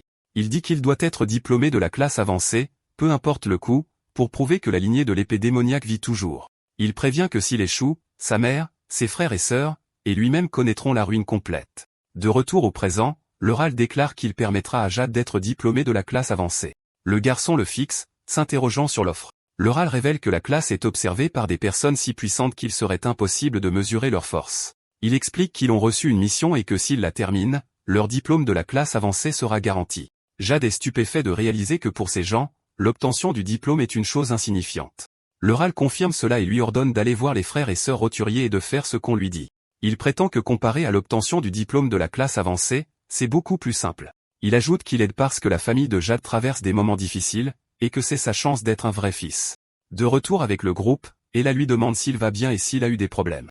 Yurian mentionne qu'il était inquiet parce qu'il a mis si longtemps, et Ella demande où sont les élèves plus âgés. Jade craint qu'il ne parle au professeur de l'échec du travail d'équipe et une énergie se forme dans sa main. Yurian remarque le changement dans les yeux de Jade. Il crie le nom d'Ella en voyant le garçon lever l'épée sombre derrière elle. Une énergie sombre jaillit de la lame et enveloppe les 2 frères et sœurs. Yurian fait remarquer que c'est une blague bien trop cruelle. Goliath observe et les avertit de faire attention à Jade. Il explique qu'une énergie à haute tension circule entre les épées et qu'il sera difficile de guérir s'ils sont touchés. Yurian lui demande s'il a fait tout ça avec l'épée démoniaque et le qualifie de doué. Jade s'excuse et leur demande de rester comme ça pour le moment. Il révèle que l'élève plus âgé lui a dit que lui seul pouvait monopoliser les points. Il déclare qu'il doit rester dans la classe avancée et que des roturiers comme eux peuvent abandonner sans problème. Mais il promet de les libérer à la fin du cours et présente ses excuses. L'Eural apparaît dans la forêt, perplexe face aux actions de Jade. Il trouve le garçon effondré au sol et dit qu'il lui a ordonné de neutraliser les frères et sœurs roturiers. Il lui demande s'il essaie de désobéir aux ordres de ses supérieurs. Jade lève son visage blessé. Assis sur un rocher, l'Eural lui ordonne de s'en prendre aux frères et sœurs et de suivre ses ordres. Jade fait remarquer qu'il semble que les hauts placés n'acceptent pas que les roturiers étudient la magie. L'Eural révèle que la mission qu'ils ont reçue est de renvoyer les élèves roturiers de la classe. Pour ce faire, les autres professeurs ont été rassemblés en un seul endroit. Il déclare que la mission doit être accomplie. Il lui rappelle de ne pas décevoir les hauts placés et dit que c'est sa chance de sauver sa famille et d'être un bon fils. L'Eural fixe le garçon, blessé au sol. Il dit qu'il ne comprend pas ses actions et lui rappelle qu'il doit être diplômé de la classe avancée. Il demande pourquoi il en ferait autant pour 2 pauvres roturiers, mais Jade le corrige. Il déclare qu'ils sont Ella et Yurian. L'élève plus âgé rétorque que cela ne fait qu'1 jour ou 2 qu'ils ont été admis, pas assez de temps pour former des liens. Jade serre le poing au sol et dit qu'il ne fait pas ça par affinité. Il affirme que le talent d'Ella à l'épée mérite d'être dans cette classe, et que même si Yurian est faible et a du mal avec la magie, il est intelligent et deviendra un adulte capable de mener le royaume à la prospérité. Ses capacités de guérison sont également remarquables, et à l'avenir, il sera reconnu et guérira de nombreux malades du royaume. Jade déclare qu'ils ont tous les 2 un avenir, et qu'ils apporteront une lumière plus éclatante que n'importe quel noble qui ne juge que par le statut. L'Eural répète les mots un avenir plus radieux et admet qu'il a peut-être raison. Il s'approche de Jade et déclare qu'il ne reste rien pour sa famille que le désespoir. S'ingérer dans les ordres d'un noble de haut rang serait un crime qui pourrait accélérer encore plus la chute de sa famille. Il mentionne ses jeunes frères et sœurs, naïfs et innocents, qui ne connaissent rien du monde. Dans un souvenir, Ced et Azelrin le félicitent d'être entrés dans la classe avancée. Jade les serre dans ses bras et confirme que la nouvelle est merveilleuse. Ses frères et sœurs demandent si leur père pourra à nouveau sourire à partir de maintenant, et si leur famille sera à nouveau heureuse, laissant Jade sans voix. Il reste silencieux face à leurs questions. Puis, Jade les serre à nouveau dans ses bras et leur demande de croire en lui. Il promet d'être diplômé de la classe avancée en pensant à ses frères et sœurs et à son père. De retour dans le présent, l'Eural dit qu'il n'est pas trop tard et tend la main à Jade. Il lui demande ce qu'il y a de si mal à privilégier sa famille au détriment de l'avenir du royaume et ce que ses innocents frères et sœurs ont fait pour mériter la ruine. L'Eural déclare que peu importe sa résistance, les frères et sœurs roturiers seront renvoyés aujourd'hui car il n'y a pas de professeur pour les sauver. Il tend la main et exige que Jade se reprenne et accomplisse la mission, l'assurant qu'il ne le déteste pas. Il propose qu'ils vivent ensemble la vie de noble prospère. Jade refuse et repousse sa main. Il lui dit de reculer, déclarant qu'il ne ferait jamais une chose pareille. Il déclare qu'il protégera à la fois ses amis et sa famille. Laura l'observe en silence. Il prévient que Jade le regrettera, et le garçon se prépare à combattre. Laura et les élèves de deuxième année de la classe avancée arrivent pour affronter Urian et Ella. Jade se tient devant eux, déterminé à les protéger. Il se prépare à affronter le Ral, qui admet que son adversaire est plus fort que prévu. Jade charge en avant, refusant de les laisser gagner. Sa défaite mettrait Ella et Urian en danger. Le Ral révèle une petite dague, affirmant qu'il le frappera 10 fois avant de vaincre les frères et sœurs. Jade s'interroge sur l'utilité d'une dague aussi courte. Il s'élance alors à grande vitesse, mais son corps se fige en plein mouvement. Saisissant l'occasion, le Ral le frappe avec précision. Alors que Jade sent l'impact, son adversaire commente qu'il a déjà utilisé des épées longues mais qu'il préfère les dagues. Il aime voir ses adversaires de près. Jade tombe au sol, et le Ral l'informe froidement qu'il reste 9 coups. L'un de ses compagnons célèbre l'activation de la compétence de scellement de mouvement, tandis qu'un autre admet que c'est toujours terrifiant. Nigel explique qu'ils ont aussi eu du mal au début, mais que le Ral ne se bat pas vraiment. Il lance simplement un assaut unilatéral. Le Ral regarde sa lame et prévient qu'il attaquera à nouveau dans 10 secondes. Le compte à rebours commence avec Jade toujours au sol, mais il se relève, brandissant son épée démoniaque, se ressaisissant alors que le décompte continue. Utilisant la 4e forme de l'épée, il crée un fouet d'énergie et frappe son ennemi. Le Ral lève la main à la dernière seconde pour bloquer le coup, se défendant avec succès. Cependant, le corps de Jade se fige à nouveau. Le Ral apparaît derrière lui et le frappe dans le dos. Le coup est puissant, et l'attaquant remarque que les réactions de Jade sont intéressantes. Il le projette ensuite au sol et lance un autre compte à rebours. Il reste debout, regardant les secondes s'écouler. Au dernier moment, Jade active la 3e forme de l'épée, créant de multiples lances qui foncent sur son ennemi. Les lances touchent le Ral en plein fouet. Ses compagnons sont impressionnés. Ils remarquent que la classe avancée de cette année est extraordinaire pour que Jade puisse créer autant de lances même en étant désavantagée. Jade s'appuie au sol d'une main, haletant, tandis qu'une des lances transperce la main de le Ral. Même après avoir été touché, le Ral l'attaque à nouveau par derrière. Un autre compte à rebours commence. Le combat se déroule près de la cachette de Urian, où il observe en silence. Il dit à Ella que ce qu'ils ont entendu sur les scores doit être un mensonge. Inquiète, elle craint que les élèves plus âgés ne menacent à nouveau Jade et se demande s'il survivra. Urian essaie de calmer Ella, disant que ça ira si ce ne sont que ces deux-là. Pourtant, il admet avoir un mauvais pressentiment. Dans la clairière, Jade est à genoux, épuisée. L'un des élèves plus âgés lui marche sur la tête mais recule rapidement, effrayé. Le Ral le gronde, lui disant de partir s'il compte hésiter. Ils sont là pour gagner à tout prix. Le gars s'excuse et recule rapidement. Le Ral se tourne vers Jade et lui demande s'il est encore debout. Il déclare froidement que toutes les tentatives pour l'arrêter ont été vaines, et qu'il va maintenant vaincre les frères et sœurs. Il dit que ses actions étaient vaines et n'ont fait que condamner sa famille à la ruine. S'approchant, le Ral s'accroupit et remet en question ses choix, lui demandant pourquoi il est dans cet état. Il insiste, exigeant de savoir pourquoi sa famille doit chuter et pourquoi il ne se relève pas. Il propose qu'ils vainquent les roturiers ensemble, l'assurant qu'il peut encore les sauver. Jade révèle alors que le blocage de mouvement dure 5 secondes avec un temps de recharge de 10 secondes. Le Ral le foudroie du regard, agacé, et demande quelle différence cela fait. Sans attendre de réponse, il le frappe à nouveau, exigeant de savoir quelle différence cela fait. Jade se relève du sol tandis que l'autre le regarde avec fureur. Le Ral retire le fragment de lance de sa main et demande pourquoi il continue de résister. Il lui rappelle qu'il doit être diplômé de la classe avancée et lui demande s'il ne se soucie pas de la ruine de sa propre famille. Mais Jade reste immobile, écoutant son ennemi se demander pourquoi il se donne tant de mal pour de simples roturiers. Avec un léger sourire, il demande pourquoi le Ral ne se soumet pas tout simplement. Il répète la question, demandant pourquoi il agit ainsi pour des gens ordinaires. Puis il se relève avec effort et demande si le Ral a de vrais amis. Il déclare qu'il ne peut même pas décrire à quel point il est pathétique. Les yeux de le Ral se remplissent de fureur. Il se jette en avant, essayant de frapper Jade une fois de plus. Le coup est porté avec force, mais quelque chose l'arrête en plein élan. Sa dague est projetée en l'air par une attaque soudaine. Jade s'agenouille, regardant avec surprise. Il demande à Urian ce qu'il voulait dire à propos de monopoliser les scores. Urian le guérit complètement et l'avertit de ne plus frimer. Jade prononce son nom, toujours abasourdi. Les autres élèves sont choqués par la guérison instantanée, confirmant que les rumeurs étaient vraies. Le Ral reste silencieux tandis que Urian s'approche des élèves plus âgés. D'un regard ferme, il les prévient qu'ils ne s'en sortiront pas indemnes, surtout celui à l'air sinistre. Il leur ordonne de se préparer. Le Ral lui lance un sourire menaçant. Il ramasse sa dague tombée et le traite d'imbécile insolent. Il charge en criant qu'il va l'écraser pour s'être trop approché, mais Urian reste immobile, attendant l'attaque. Il fait face à l'avancée de l'ennemi avec un sourire confiant. Il crée une sphère d'énergie dans sa paume. Utilisant la 2e forme de l'épée démoniaque, il porte un coup direct à le Ral. Le Ral remarque que Jade a déjà récupéré son énergie, reconnaissant la guérison instantanée et complète. Il réagit au coup qu'il vient de recevoir. Jade s'approche et demande à Urian pourquoi il est venu. Il continue en disant que Urian aurait dû savoir à quel point cet endroit était dangereux. Urian souligne que Jade était gravement blessé. Jade est confus car il pensait l'avoir guéri et demande s'il a manqué quelque chose. Urian le rassure, confirmant que sa guérison était parfaite et que Nona va bien aussi.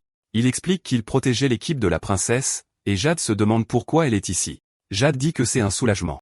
Le Ral les interrompt, demandant ce qu'il chuchote et se plaignant de se sentir exclu. Jade est surpris par l'aveu de solitude de Ral tandis que Urian trouve ce commentaire curieux. Il sent le mana de Ral déborder d'intentions meurtrières. Jade avertit Urian de se préparer à fuir. Urian remarque que l'homme est bien plus dangereux qu'il ne l'imaginait, bien qu'il vienne à peine d'arriver. Ral demande qui a dit qu'il les laisserait s'échapper. Jade remarque que Ral utilise à nouveau la capacité qui restreint leur mouvement. Il se demande lequel d'entre eux est vraiment immobilisé. Ral charge en avant avec une dague, et Jade se demande quelle cible il vise. Il réagit à la vitesse de son adversaire et invoque l'épée démoniaque. Il utilise ensuite la 8e forme pour forger un bouclier et bloquer l'attaque. Jade déclare qu'il était prévisible que Ral bloquerait son mouvement. Ral l'insulte. Urian demande si cela peut même être appelé une épée, trouvant la situation pratique, tandis que Jade réalise que la paralysie était destinée à le forcer à protéger Urian. Ral se demande s'il a prédit l'attaque puisqu'il a créé le bouclier avant que son corps ne s'arrête. Il attrape Jade et commande ses contorsions et sa résistance. Urian maudit son rival, le traitant de laid. Il prévient que si Ral ose se montrer à nouveau, il le tuera avant même qu'il ne s'en rende compte. Ral réagit à la menace et demande ce que cela est censé signifier. Il se demande pourquoi il a peur. Urian active sa capacité de guérison sur Jade, qui demande pourquoi Ral a cessé d'attaquer. Jade se lève et déclare que c'est leur chance de vaincre l'ennemi. Ral perd patience et crie sur le groupe. Il dit qu'il en a assez et donne à ses alliés 10 minutes pour tous les vaincre. 3 élèves apparaissent derrière lui. Il célèbre l'ordre en disant qu'il attendait cela. Jade admet qu'il avait oublié qu'il était là. Ral les nargue, disant qu'il doute qu'il puisse lui échapper, sans parler de toute la classe avancée de 2e année qui apparaît maintenant. Jade réagit à la nouvelle menace. Il se demande ce qu'il peut faire dans cette situation. Il se dit d'arrêter les pensées inutiles car rien ne changera s'il se contente de se recroqueviller. Il se concentre pour trouver un moyen de s'échapper. Il serre le poing, se forçant à penser clairement. Il est déterminé à trouver une solution, mais Urian l'interrompt en déclarant qu'il en a assez fait. Puis Urian touche l'épaule de Jade. Jade réagit avec confusion. Urian le rattrape alors qu'il s'évanouit et lui demande s'il va bien. Un élève se moque, disant qu'à la fin, Jade s'est juste évanouie de peur. Urian lui dit de lui laisser les autres et de dormir un peu. Ailleurs, une épée est plantée dans le sol, et quelqu'un commande qu'ils sont en retard. Ricky, classé 2e de la classe avancée, demande s'ils ne vont pas chercher leur coéquipier. À proximité, et la confie à la princesse qu'elle trouve aussi la situation étrange. Elle explique que Urian a promis de revenir tout de suite et se demande si quelque chose ne va pas. La princesse Saruti, classée 1re, est d'accord et suggère qu'il aille le chercher. Un élève remarque qu'il tombe immédiatement. Ral leur ordonne alors de les trouver et de les tuer, car aucun témoin ne doit être laissé en vie. Il se plaint que le type s'est enfui en portant quelqu'un sur son dos. Ral s'arrête en sentant une présence approcher. Il s'adresse à la silhouette casquée et demande qui c'est. Un élève lui demande de s'écarter, lui rappelant qu'ils sont en mission pour leur supérieur. Yuri Singun remarque que ça fait un moment depuis son dernier entraînement. Il en profite pour s'étirer et espère que personne ne mourra trop facilement. Ral demande une dernière fois qui il est. La silhouette casquée s'identifie comme étant Yuri, l'épéiste de génie. Ral leur ordonne d'attaquer pendant qu'il est immobile, et 3 élèves chargent en avant. Un sourire se dessine sur le visage de Ral. Le premier était Zemkang, un symbole de force capable de briser des rochers à main nue. Le second était Hilo, un garçon étrange qui prenait plaisir à tuer. Et la troisième était Kelly, la plus faible du groupe mais connue pour accomplir n'importe quelle mission qui lui était confiée. Ral déclare qu'ils sont tous d'excellents subordonnés et promet que l'étranger devant eux sera abattu lentement. Il demande si c'est tout ce que l'adversaire peut faire. Soudain, les corps de ses alliés sont projetés violemment en arrière. Ral se retourne, confus. Les 3 subordonnés sont maintenant coincés la tête en bas dans les troncs d'arbres. Ral observe la scène en silence. Yuri Sung-gang déclare que la capacité de restriction ne fonctionne pas sur lui et dit à Ral d'arrêter ses sales tours. Ral répète les mots sales tours avec mépris. Yuri le gronde, lui disant d'écouter quand quelqu'un parle. Ral charge avec une dague, mais son attaque est facilement bloquée. Yuri affirme que cela ne fonctionnerait pas. Il demande ensuite si c'est la seule chose que Ral sait faire. Ral se contente de le foudroyer du regard en silence, agacé. Ral déchaîne un déluge de coups, mais Yuri se défend contre chaque attaque. Il hurle alors, demandant quel est le problème, et prétend que son adversaire ne peut pas gagner en se contentant de bloquer. Yuri reste en position défensive. La dague de Ral se brise dans sa main. Ral fixe la dague brisée pendant que Yuri lui demande s'il est l'étudiant de 2e année le mieux classé. Il exprime ensuite sa déception, disant qu'il ne s'échauffera même pas si c'est tout ce que le Ral peut faire. Le Ral le foudroie du regard. Un sourire se dessine sur son visage. Il révèle que cela fait 4 ans qu'il n'a pas utilisé d'épée longue. Le Ral fonce pour attaquer, et Yuri dit qu'il attend ça avec impatience. Il se rapproche à grande vitesse. Yuri demande s'il essaie encore ça. Il demande alors pourquoi Yuri penserait que sa capacité se limite à restreindre le mouvement. Révélant la raison pour laquelle il est le mieux classé, le Ral courbe sa lame et frappe l'épaule de Yuri. Yuri observe la marque sur son épaule. La raison est que personne ne peut suivre sa vitesse. L'année dernière, il était responsable de l'affaire d'agression lors de la cérémonie d'entrée en classe avancée, mais le conseil d'administration de l'Académie royale de magie a annoncé qu'il est essentiel à la réussite du royaume. Le Ral lui demande alors comment il ose penser pouvoir égaler sa vitesse. Il déclare que la vitesse, c'est le pouvoir. Yuri commente qu'il a un corps robuste car il avait prévu de neutraliser son bras gauche, mais il n'a réussi qu'à laisser une marque, puis il montre la marque elle-même. Il déclare alors que ce n'est pas sa marque. Le Ral baisse les yeux, confus, et voit une grande marque sur sa propre poitrine. Il réalise alors la situation. Le Ral réagit à l'impact du coup. Yuri trouve la situation fastidieuse alors que le Ral tombe à genoux. Le Ral prétend alors que l'avenir du royaume dépend de son talent. Yuri rétorque que c'est culotté de la part de quelqu'un qui vient de tenter un acte aussi dangereux. Il reste alors silencieux. Un souvenir montre le Ral traînant un jeune Jade à travers la forêt. Il se tient ensuite au-dessus du garçon tombé, tenant une dague. Jade apparaît, tombé et battu au sol. De retour au présent, Yuri l'interpelle. Il s'approche et l'avertit qu'il ne le laissera pas s'en tirer si facilement. Le Ral demande alors qui il est. Yuri lève son épée et lui dit au revoir.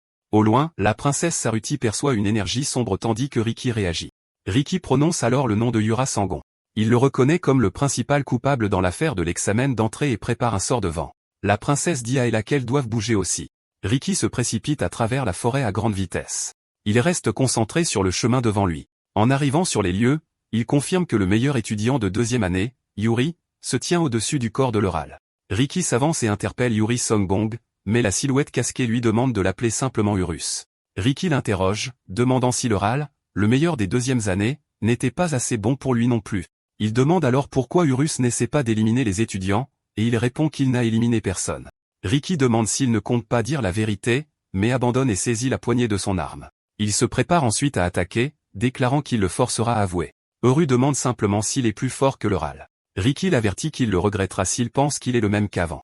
Car cette fois, il utilisera le pouvoir de Y, le grand esprit du vent. La silhouette casquée pose alors des questions sur le grand esprit. Ersha explique alors qu'il peut devenir n'importe quoi, d'un roi démon à un roi dragon bête. Uru note alors que, comme prévu, il existe d'autres races que les humains. Riki invoque le nom de Y, le grand esprit du vent, et lui demande de le renforcer. Uru pense que c'est plutôt cool et se demande s'il devrait aussi préparer une compétence d'éveil. Riki concentre son pouvoir dans son regard. Il déchaîne alors un millier d'épées de vent sur Uru. Riki termine le mouvement de son attaque. Le déluge de coups frappe Uru de plein fouet. Il commente alors que c'était assez rafraîchissant. L'énergie de l'attaque se dissipe. Uru saisit alors la poignée de sa propre épée. D'un seul coup, il repousse les lames restantes. Il se demande alors si cela va fonctionner. L'arme de Riki commence à être enveloppée d'une énergie.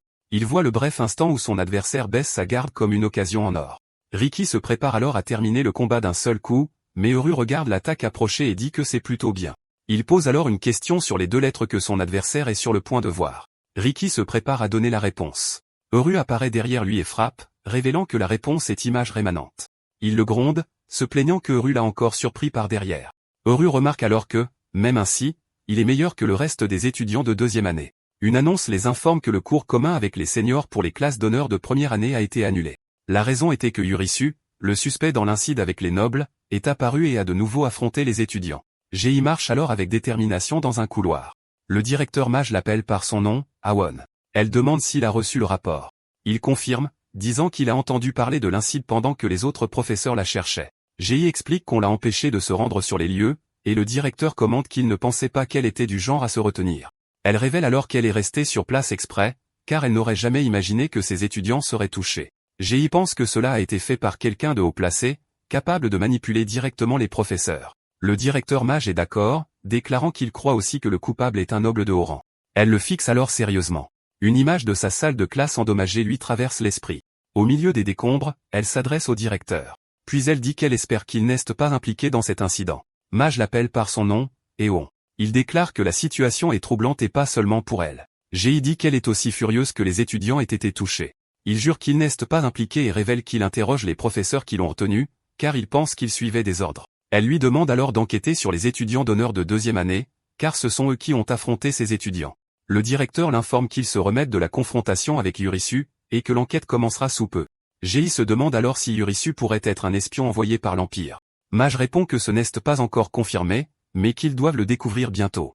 Il conclut que cette personne est une entité dangereuse qui pourrait se cacher dans l'école, préparant ses plans en secret. Yurian se délecte de 2 gros morceaux de viande. Ella s'exclame que la nourriture est délicieuse et offre une sucrerie à Yurian qui se régale également de viande. Il se demande alors si cela le fera prendre du retard dans la classe d'honneur, même s'il prévoit une autre leçon dangereuse. Chris remet en question leur attitude, mais Rizzo le gronde avec irritation. Chris le défie de régler ça dans une confrontation directe, mais Rizzo répond qu'il regrettera ce défi. Ina et Goliath commentent qu'ils ont aussi été touchés par le coupable, mais semblaient aller bien grâce à leur guérison instantanée. Sia commente alors qu'elle est envieuse de cela. Mou réagit soudainement. Sia demande alors ce qui ne va pas. Jade s'approche en appelant Ella et Urian. Il dit qu'il est heureux qu'ils soient tous les deux en sécurité, et Urian demande si Jade va bien. Jade confirme qu'il s'est évanoui soudainement mais qu'il va bien, car cela arrive de temps en temps. Ella dit alors à Jade qu'il a essayé de se mettre en danger pour les protéger. Elle demande alors qu'à partir de maintenant, il n'essaie plus de faire les choses seul afin qu'ils puissent surmonter cela ensemble. Jade demande à Ella s'ils sont de précieux amis, et elle réagit à la question. Il est content de l'idée, mais Urian commente que Nona passe en premier, suivi par le menu du déjeuner, et seulement ensuite Jade. Jade se souhaite alors bonne chance. Dans le cours commun avec les seniors qui auraient pu mener à une rétrogradation, tous les étudiants de première année Sen sont sortis sains et saufs. Urian Sen est aussi sorti sain et sauf dans la classe d'honneur. Après quelques mois de paix, le directeur Mage annonce que l'étudiant spécial en magie, Urian, sera renvoyé s'il échoue à l'examen. Urian confirme que c'est vrai, ce qui le met en danger d'expulsion. À l'origine, lors de l'inscription en tant qu'étudiant spécial en magie, il y avait une condition d'expulsion pour les mauvaises notes.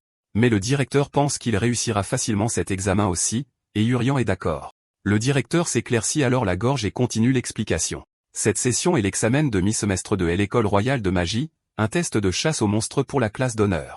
Chacun entrera dans sa forêt d'examen respective, et la réussite exige de collecter 20 points. Rizzo s'interroge sur les 20 points, pensant que ça a l'air compliqué, tandis que Chris le gronde pour sa manière de parler. Le directeur Mage félicite l'étudiant Rizzo pour sa question. Il révèle alors des informations cruciales, expliquant que les monstres de type bête comme les loups, les ours et les tigres sont de niveau 1. Il continue en expliquant que les monstres de type arme comme les épées, les arcs et les haches sont de niveau 2. Quant aux monstres de type catastrophe naturelle, tels que les typhons et les tremblements de terre, ils sont classés niveau 3. Puis il révèle que les monstres de type maladie, qui causent diverses affections, sont de niveau 4. Et enfin, il mentionne qu'il n'y a qu'un seul monstre de niveau 5 dans le monde. Le directeur précise alors que plus la force d'un monstre augmente, plus le danger qu'il représente pour les humains est grand. Urian trouve l'explication intéressante, concluant que les monstres sont les adversaires de l'humanité. Rizzo l'interrompt alors et demande à nouveau à propos du système des 20 points. Mage félicite à nouveau l'étudiant Rizzo pour sa bonne question. Il explique alors que les monstres de niveau 1 valent 2 points, et les monstres de niveau 2 valent 5 points. Goliath comprend qu'ils doivent juste chasser et accumuler 20 points, se demandant si plus d'explications sont nécessaires. Ensuite, le directeur les informe que la période de test est de 5 jours et qu'il s'agit d'une compétition individuelle. Urian calcule qu'il devra chasser 4 monstres de niveau 2 pour réussir sans révéler sa force. Mou demande au directeur combien de points valent les monstres de niveau 3. Le directeur commente que parmi les étudiants de première année, elle est la troisième à poser cette question. Il répond que les monstres de niveau 3 valent 20 points, mais les avertit de battre en retraite immédiatement s'il en rencontre un. Richel déclare qu'un monstre de niveau 3 ne peut être vaincu par un étudiant, quoi qu'il arrive. Le professeur Géarien-Bi les assure alors qu'ils s'occuperont de tout monstre de niveau 3 dans cet examen. Gi déclare que personne ne pourra interférer cette fois, que ce soit les monstres ou l'adversaire, Yurisu. En tant que garde exclusive de la classe d'honneur, elle déclare qu'elle s'en chargera personnellement. Urian trouve la surveillance accrue pendant les examens de mi-semestre assez intéressante.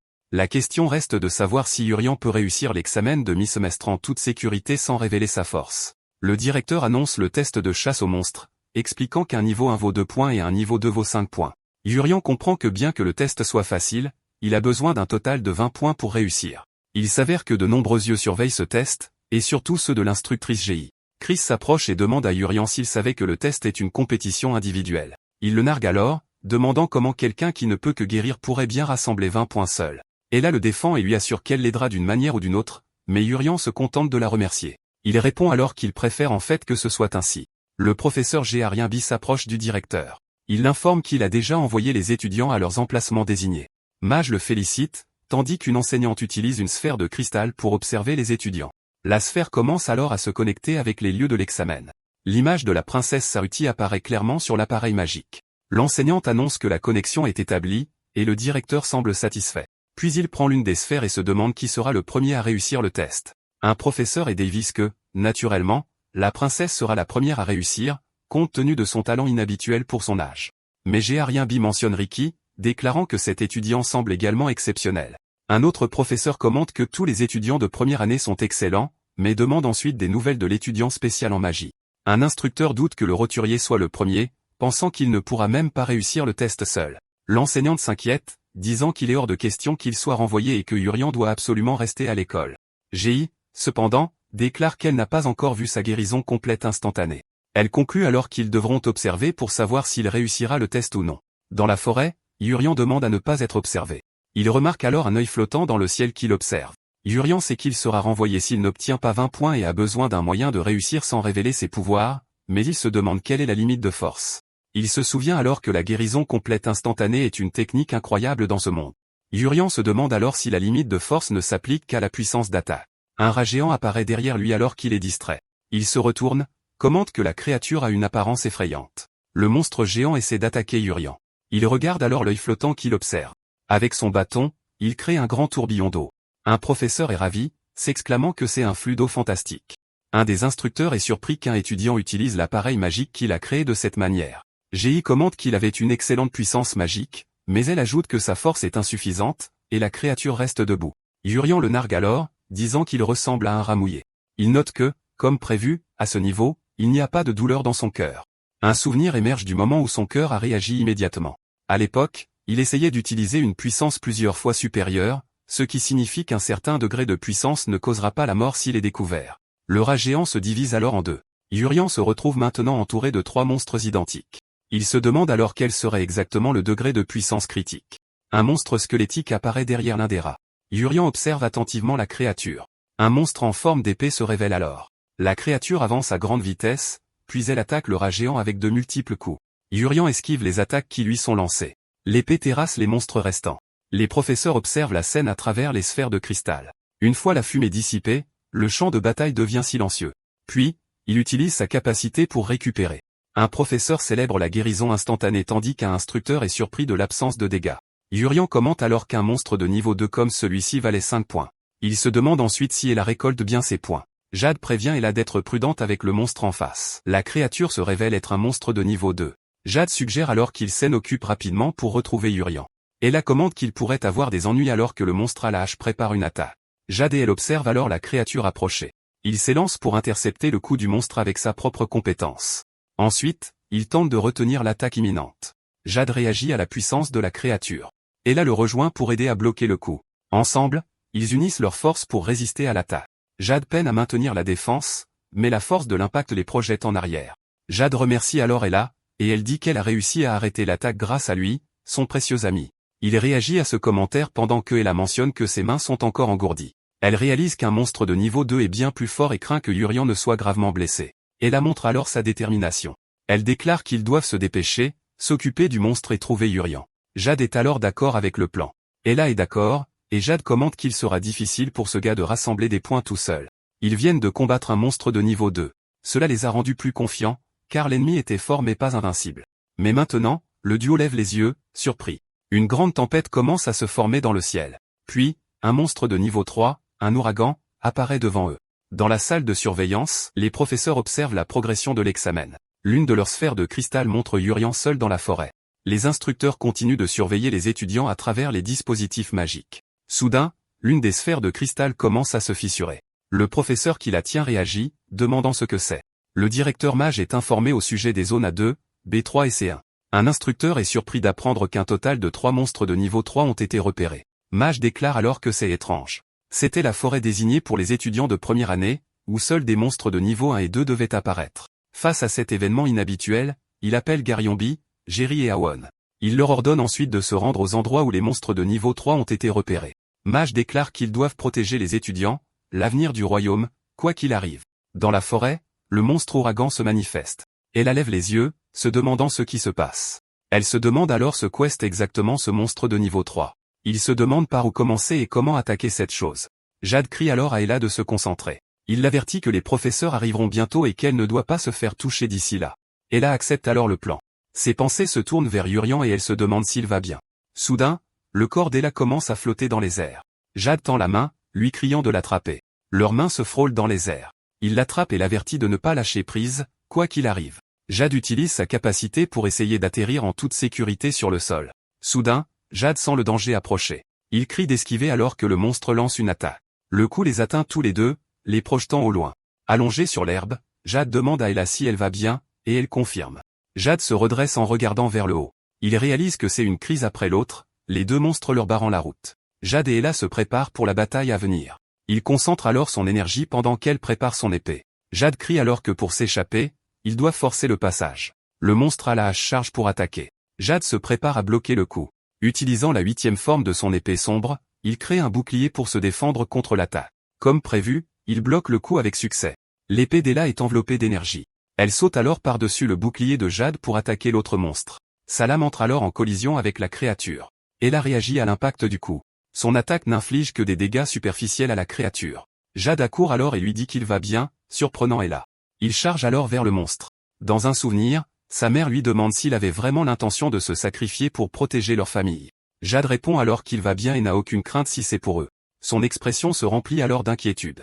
Elle le corrige alors, disant que ce n'est pas vrai, et elle poursuit en affirmant qu'il n'a pas besoin de se sacrifier pour la famille. Elle lui conseille de toujours utiliser sa force pour se protéger, ainsi que ses camarades et les citoyens. Jade se souvient des paroles de sa mère sur leur rôle en tant que manieur de l'épée magique. En fait, il se souvient de ne pas avoir tout donné en affrontant le Ral. Il se souvient alors que c'était un problème qu'il pensait avoir résolu par son propre sacrifice. Puis, il se souvient comment Urian lui a fait remarquer à quel point il était blessé. Et il se souvient aussi d'Ella disant qu'il voulait se sacrifier pour les protéger. Une image de ses jeunes frères et sœurs apparaît, lui demandant de ne pas se blesser. De retour au présent, son expression change. Il déchaîne alors la première forme de l'épée magique, créant une attaque en forme de crâne. Ella observe la scène et se demande ce que c'est. Ella se demande quelle arme il utilise car elle ne voyait rien.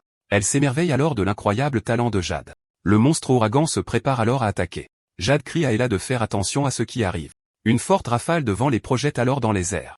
Le duo réagit à la situation inattendue. Elle est alors surprise qu'une simple rafale de vent puisse les faire tomber comme ça. Elle se prépare alors pour la chute. Ella réalise que s'ils tombent d'ici, ils vont certainement. Elle pense alors à Urian. Soudain, leur chute est stoppée en plein vol, et ils flottent en sécurité.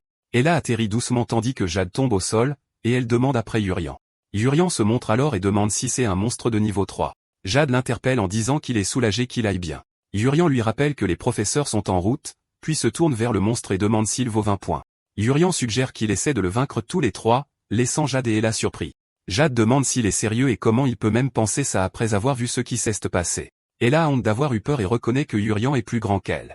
Mais Urian répète simplement avec enthousiasme que ça vaut 20 points.